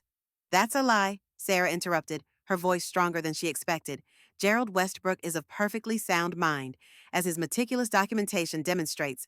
Are you suggesting he fabricated all of these documents, emails, and financial records, that he somehow created fake offshore accounts in your name? Michael flinched slightly at the direct challenge. For the first time since Sarah had known him, he seemed at a loss for words. Sarah turned to the board members, making eye contact with each one as she continued. The question you should be asking is why Gerald would suddenly confess to crimes that benefited his son financially, crimes he had just discovered and was preparing to expose. Patricia Westbrook stood abruptly, her chair scraping loudly against the hardwood floor. Her perfectly composed socialite mask had slipped, revealing the angry, frightened woman beneath. This is outrageous, she exclaimed, her voice shrill.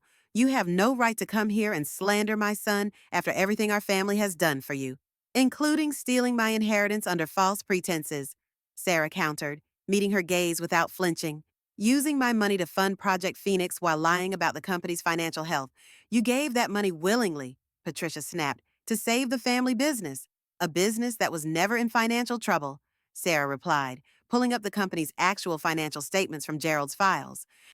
According to these records, Westbrook Construction's actual records, the company has been consistently profitable for the past 5 years. The financial crisis Michael described to me was entirely fabricated. The room erupted in overlapping conversations as board members began questioning each other and demanding explanations from Michael. Some were examining the financial documents on their tablets, comparing them to previous reports they'd received. Others were engaged in heated whispers, occasionally glancing accusingly toward Michael and Patricia. Chairman Calloway banged his gavel repeatedly, trying to restore order. One at a time, please. We need to address these allegations systematically. In the chaos, Sarah noticed Michael edging toward the door, whispering something urgently to Eleanor. They were planning to leave before things deteriorated further. Eleanor nodded subtly, gathering her belongings while everyone's attention was focused on the commotion. Sarah raised her voice to be heard above the din. Detective Alexandra Reyes of the Chicago Police Department's Financial Crimes Unit has copies of all these documents. She's meeting with the district attorney this morning to discuss potential charges. That stopped Michael in his tracks. His face drained of color as he realized the extent of his exposure. This wasn't just about losing control of the company anymore. He was facing potential criminal charges, and the police were already involved. These offshore accounts, one board member said, looking directly at Michael. They were never disclosed in any financial reports to this board. How long have they existed? Michael straightened his tie, visibly struggling to regain his composure. These are complex financial matters that require context. If you'll allow me to explain, the documents show transfers dating back 5 years. Another board member interrupted, examining the files on his tablet. That predates your official appointment as CFO. Were you operating these accounts without board approval while your father was still CEO? Chairman Calloway finally restored order. In light of these serious allegations, I'm calling for an immediate suspension of the vote on Project Phoenix and the formation of an independent committee to verify this information. He fixed Michael with a stern gaze. Mr. Westbrook, you will make yourself available to this committee and provide complete access to all financial records. Michael's carefully constructed world was unraveling before Sarah's eyes. As board members peppered him with questions he couldn't answer, his confident facade crumbled completely. Eleanor had backed away from him slightly, already creating distance between herself and the growing scandal. And then the conference room door opened. Detective Reyes entered, accompanied by two uniformed officers. Her timing couldn't have been more dramatic if it had been scripted. The room fell silent as she surveyed the scene, her experienced gaze taking in the presentation still displayed on the screen, the agitated board members, and Michael's visible distress. Michael Westbrook, Reyes announced formally, her deep voice carrying easily in the suddenly quiet room. I need you to come with me to answer some questions regarding financial irregularities at Westbrook Construction and the circumstances surrounding Gerald Westbrook's confession. As the officers approached Michael, his eyes locked with Sarah's across the conference room. In that moment, she saw something she'd never witnessed before in her husband's expression. Fear, not just concern or worry, but genuine fear. For the first time in their relationship, Michael Westbrook wasn't in control of the situation, and he knew it. The man who had manipulated her, stolen her inheritance, and abandoned her without a backward glance was finally facing consequences.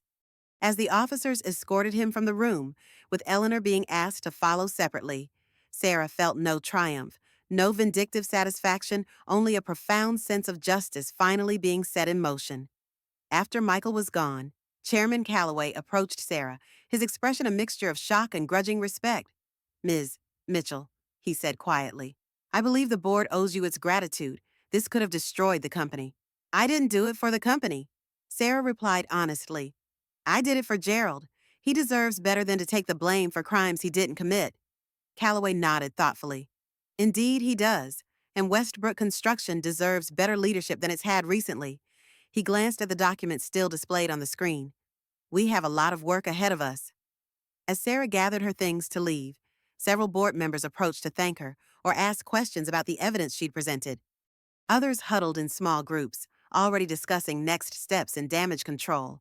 Patricia sat alone at the table, abandoned by her son, and now facing her own potential legal troubles. For a moment, Sarah almost felt sorry for her.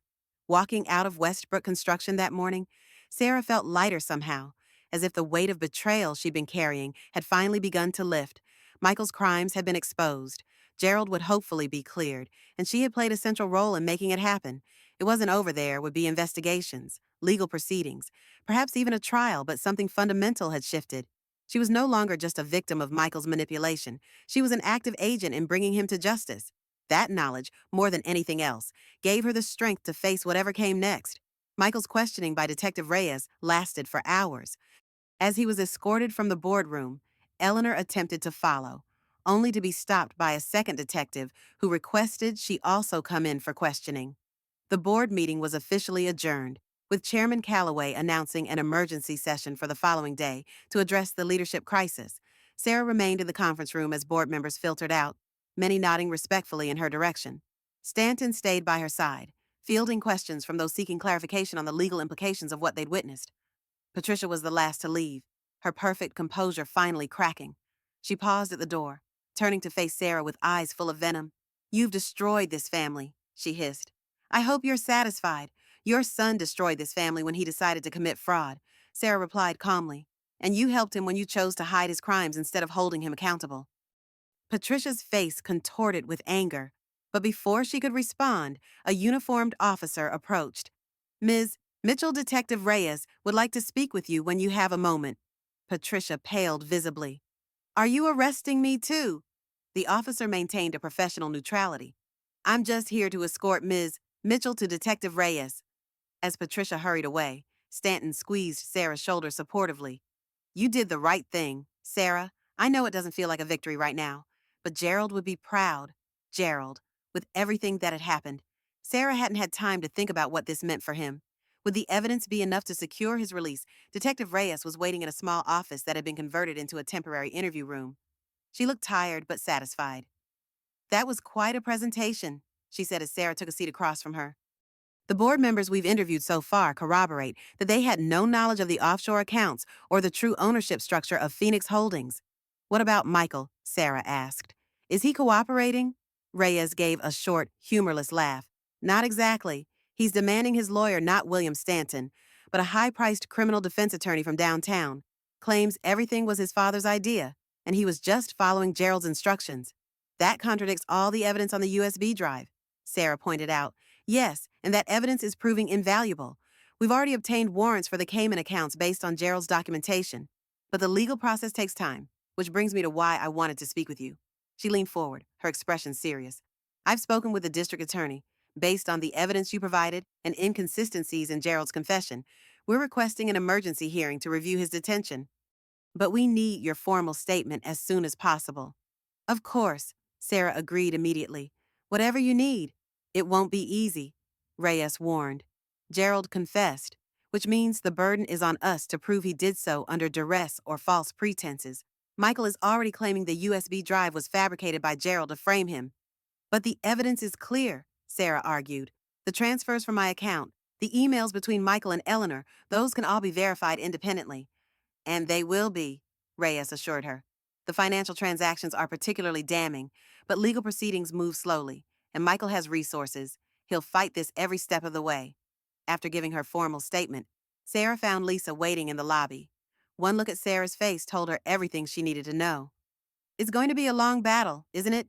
She asked as they walked to Sarah's car. Yes, Sarah admitted, but at least the truth is out now. The board knows what Michael did, and the police have the evidence they need to investigate properly.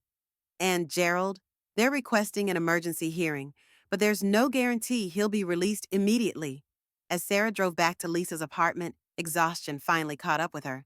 The adrenaline that had carried her through the board meeting was fading, leaving her drained and suddenly uncertain. She had done what she set out to do, exposed Michael's fraud, and provided evidence that might help Gerald, but the cost had been high. Her divorce settlement was almost certainly in jeopardy now, and she had made powerful enemies in Michael and Patricia. You should get some rest, Lisa suggested as they entered her apartment. You've done everything you can for now. Sarah nodded, too tired to argue, and collapsed onto the couch that had been her bed for the past months. But despite her exhaustion, sleep wouldn't come.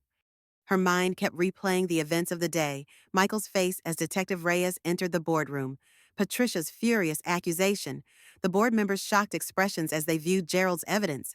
Her phone rang around 9:00 p.m., an unknown number. She answered cautiously. Sarah, it's Robert Calloway. The board chairman's call surprised her. Mr. Calloway, what can I do for you? I wanted to thank you for what you did today, he said, his voice grave. The board has spent the afternoon in emergency sessions with our legal team. The evidence you provided, it's even worse than what you showed us this morning. Michael has been systematically bleeding the company for years. I'm sorry, Sarah said, unsure how to respond to his gratitude. Westbrook Construction is a good company. It doesn't deserve to be damaged by Michael's actions. No, it doesn't, he agreed. Which brings me to the reason for my call. The board has voted unanimously to remove Michael as CEO, effective immediately. We're implementing a temporary leadership structure until Gerald's situation is resolved. That's good news, Sarah said, genuinely relieved for the company's employees who depended on its stability. There's more, Calloway continued. Given your stake in Phoenix Holdings and your obvious commitment to the company's integrity, we'd like to offer you a position on our advisory committee for project oversight. Your medical background as a trauma nurse would be valuable, especially as we restructure after this crisis. The offer caught Sarah completely off guard. Mr. Calloway, I'm flattered, but I'm a nurse, not a business executive. A nurse who uncovered financial fraud that our entire board missed, he countered. Someone who was willing to risk her own financial security to expose the truth. That's exactly the kind of integrity Westbrook Construction needs right now. Sarah promised to consider his offer, though it seemed surreal for Michael's discarded wife to a company advisor in the span of a single day. As she hung up, her phone immediately rang again. This time, it was Detective Reyes. Sarah, I thought you'd want to know the judge has granted our emergency hearing for Gerald tomorrow morning. If all goes well, he could be released by noon. For the first time in what felt like forever, Sarah allowed herself to feel genuine hope. The path to justice was opening, one step at a time. Gerald Westbrook's release hearing was standing room only. The courtroom, normally reserved for routine procedural matters, was packed with reporters, Westbrook construction employees, and curious members of the public drawn by the sensational story. Sarah arrived early with William Stanton, securing seats in the second row, directly behind where Gerald would sit. Nervous? Stanton asked, noting how Sarah kept smoothing her skirt with trembling hands. Terrified, she admitted. What if the judge doesn't believe the evidence? What if Michael's influence somehow extends to the court system? Stanton shook his head confidently. The evidence is too strong, and Judge Watkins is known for her integrity. She can't be bought or influenced. News of the dramatic confrontation at Westbrook Construction had spread quickly, with local media outlets covering what they called the Westbrook Dynasty scandal. The Chicago Tribune had run a front-page story titled Family Empire Built on Fraud, while local TV stations featured the image of Michael being escorted from company headquarters by police. Janet Parker from the Tribune sat in the front row, having published a detailed account of Michael's fraud and Sarah's role in exposing it. At precisely 9:00 a.m., the bailiff called for everyone to rise as Judge Elena Watkins entered the courtroom. A small, severe-looking woman with sharp eyes and silver hair pulled back in a tight bun. She commanded immediate respect. "Be seated," she instructed, surveying the crowded courtroom with mild disapproval. "I remind everyone that this is a court of law, not a theatrical performance. Any disruptions will result in immediate removal." Gerald was led in by a court officer. He looked thinner than Sarah remembered, the week in jail having taken a visible toll. His usually immaculate appearance was diminished by the standard issue orange jumpsuit, but he carried himself with dignity, nodding slightly to Sarah as he passed. Sarah sat beside Stanton, watching as the district attorney presented Gerald's case to the judge. The evidence was compelling: the USB drive contents, the suspicious timing of Gerald's confession immediately after discovering Michael's fraud, and most damning, the testimony of a prison guard who had overheard Michael threatening his father during a visit the day after his arrest. "If you recant your confession, Mom goes down too." "Is that what you want?" Michael had reportedly said, unaware that the guard was within earshot. The district attorney, a sharp-featured woman named Clarissa Martinez, presented the case methodically. "Your Honor, the evidence strongly suggests Mr. Gerald Westbrook's confession was coerced through threats against his wife. Furthermore, the financial documentation recovered from his office computer clearly indicates the offshore accounts in question were established and managed by Michael Westbrook, not Gerald Westbrook." Michael's attorney, a man from one of Chicago's most prestigious law firms, argued that Gerald's confession should stand. "Your Honor, regardless of new evidence that may have emerged, Mr. Gerald Westbrook freely confessed to these crimes. The defense suggests that any claims of coercion are merely attempts to shift blame now that Mr. Westbrook regrets his confession." The judge listened carefully, occasionally glancing at Gerald, who sat quietly at the defendant's table. Her expression revealed nothing as she reviewed the documents presented by both sides. When all evidence had been presented, she took only 15 minutes to reach her decision, an unusually short deliberation that suggested the evidence was more convincing than Michael's attorney had anticipated. Based on the substantial evidence suggesting Mr. Westbrook's confession was coerced and that he may have been framed for crimes committed by others, Judge Watkins announced, her clear voice carrying throughout the silent courtroom, "I am ordering his immediate release pending further investigation. All charges are suspended until the district attorney's office completes its review of the new evidence." The courtroom erupted in applause, quickly silenced by the judge's gavel and stern glare. "This is still a courtroom," she reminded everyone sharply. As Gerald stood, legally free for the first time in a week, their eyes met across the courtroom. He gave Sarah a small nod of profound gratitude, a gesture more meaningful than any words could have been. Outside the courthouse, reporters swarmed around them, shouting questions and thrusting microphones forward. Gerald, looking exhausted but relieved, raised his hands for quiet. "I want to thank the Chicago Police Department, particularly Detective Reyes, for their diligence in uncovering the truth, and I want to express my deepest gratitude to Sarah Mitchell, whose courage and integrity made this day possible." He turned to Sarah, his voice thick with emotion. "Thank you for believing in me when even my own family didn't." A reporter shouted from the back of the crowd. "Mr. Westbrook, will you be resuming control of Westbrook Construction?" Gerald shook his head. "Those decisions will need to be made by the board of directors. For now, I'm focused on clearing my name completely and assisting the investigation in any way I can." "Ms. Mitchell," called another reporter, pushing to the front. How does it feel to be responsible for exposing your ex-husband's crimes? Sarah hesitated, aware that her answer would likely appear in tomorrow's headlines.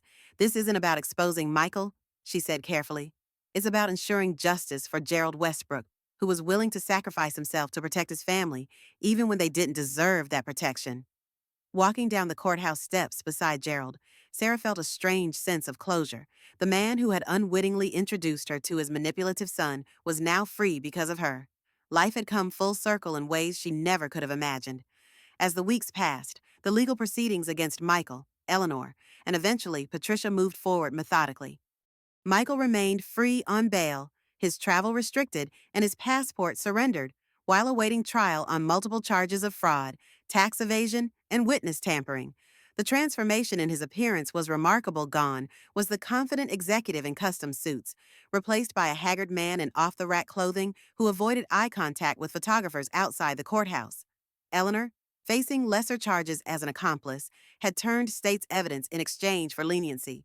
Her testimony provided even more damning details about the scheme, including how Michael had specifically targeted Sarah for her inheritance months before claiming the business was in trouble. He said she was perfect, Eleanor had reportedly told prosecutors. No family to ask questions, completely trusting, and financially naive despite her intelligence. Patricia, despite her initial denials, was eventually charged with aiding in the concealment of fraudulent activities. Her social standing in Chicago had collapsed overnight, with charity boards quietly asking for her resignation and former friends suddenly finding their calendars too full for lunch dates. Meanwhile, Gerald had returned to Westbrook Construction as interim CEO while the company worked to stabilize after the scandal. The board had unanimously voted to reinstate him, recognizing that his leadership was crucial to restoring client and investor confidence. True to his word, he had officially appointed Sarah to the advisory committee for Phoenix Holdings, which was being restructured as a transparent company subsidiary rather than a separate LLC.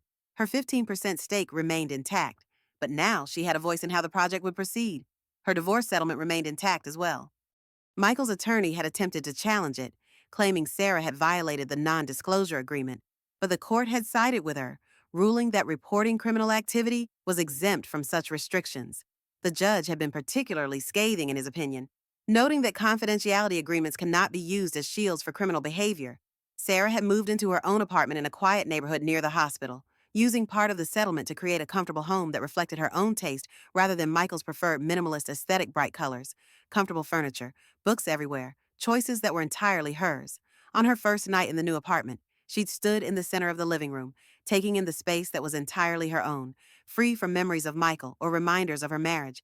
For the first time in months, she'd felt truly at peace. Her nursing colleagues had welcomed her back warmly, impressed rather than pitying after the news stories about her role in exposing Michael's fraud. Patients occasionally recognized her. Aren't you the nurse who caught that businessman? But mostly, life at Memorial Hospital had returned to normal. One evening, as she reviewed financial projections for the restructured Phoenix project, her phone rang. It was Gerald. Sarah, I hope I'm not interrupting. I wanted to discuss something with you if you have a moment. Of course, Gerald. What's on your mind? Sarah put aside the projections, curious about why he was calling so late. I've been thinking about what comes next for Westbrook Construction. The company needs to rebuild its reputation, focus on ethical practices and transparency. But most importantly, we need to make amends for the harm Michael caused, not just to you, but to the community. Amends how? Sarah asked, curious where he was going with this. I've been reviewing your background more thoroughly, your nursing career, your dream of opening a clinic for veterans, the one you sacrificed your inheritance for, believing you were helping save our family business. His voice held a note of genuine regret. I'd like to propose a company initiative. Westbrook Construction would build a new medical center for veterans in an underserved neighborhood. We'd fund it partially through company profits and partially through the recovery of funds from Michael's offshore accounts. Sarah was speechless, her forgotten dream suddenly resurfacing as a real possibility. And, Gerald continued into her silence, I'd like you to oversee the project, both the construction phase and the operational planning. Your medical background combined with your newly demonstrated business acumen makes you uniquely qualified. Gerald, I don't know what to say. This is incredibly generous, but are you sure the board would approve such a project after everything that's happened? Shouldn't the company be focusing on stabilizing its core business? The board has already approved it unanimously, Gerald replied, a smile evident in his voice.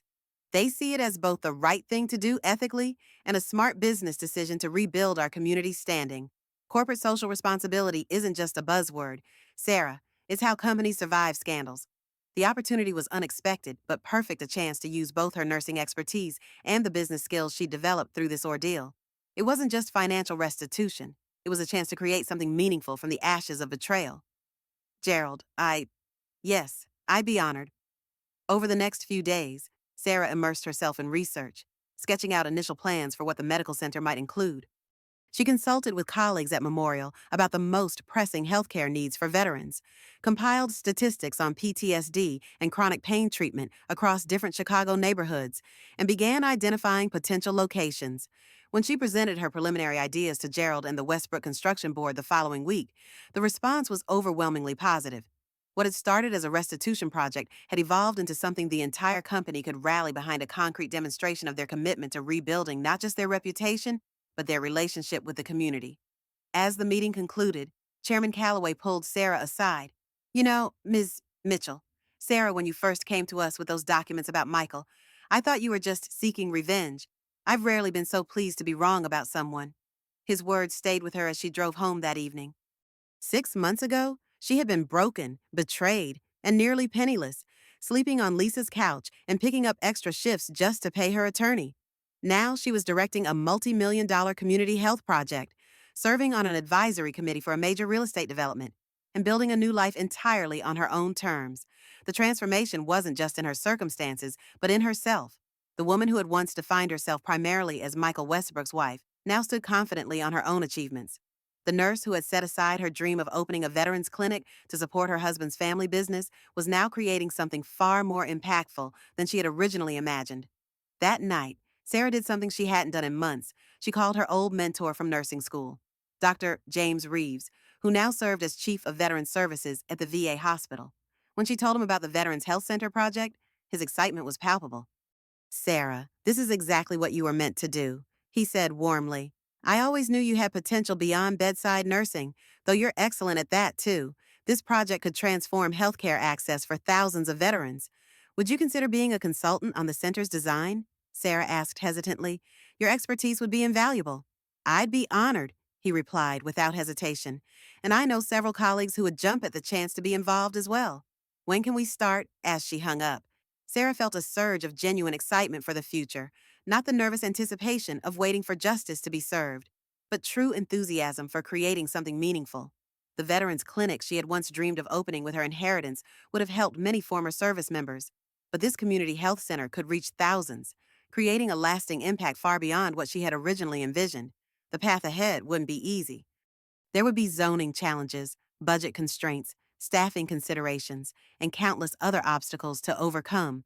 But for the first time since Michael's betrayal, Sarah felt completely certain of her direction and purpose. Her phone buzzed with a text message from Lisa.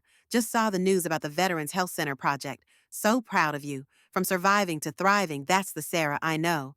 Her words brought unexpected tears to Sarah's eyes. From surviving to thriving, yes, that was exactly it.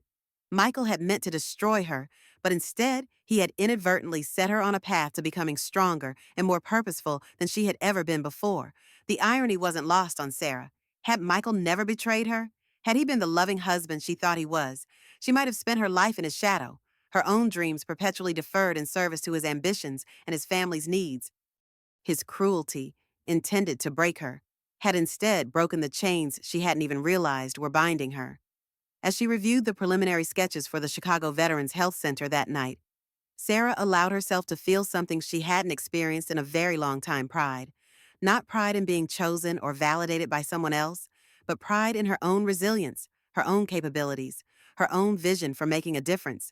The clinic wasn't just a building project or a career opportunity. It was tangible proof that sometimes the worst betrayals can lead to the most unexpected blessings.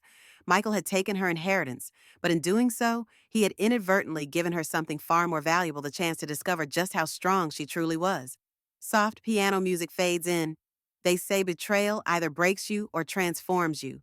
Standing here today at the groundbreaking of the Chicago Veterans Health Center, I realize it can do both. 6 months ago, I lost everything: my marriage, my savings, my inheritance, my sense of trust. I watched as the life I had carefully built crumbled into dust, leaving nothing but questions and the bitter taste of deception. The man who vowed to stand beside me had been plotting my financial ruin since before he slipped that ring on my finger. But in losing what I thought mattered, I discovered what truly does. This center will serve thousands of veterans who, like me, carry invisible scars. We understand that healing comes not just from medicine, but from purpose, from transforming pain into something meaningful. Gerald often asks if I regret marrying his son. I tell him the truth. I regret the years lost chasing someone else's dreams. But I don't regret the strength I found when those dreams shattered. The money Michael stole was meant for a small clinic. His betrayal led to something far greater, not just this building rising from the ground, but this version of myself, standing firmly in her own power. Sometimes, the wounds that cut deepest lead us exactly where we're meant to be. Music fades as screen dims to black.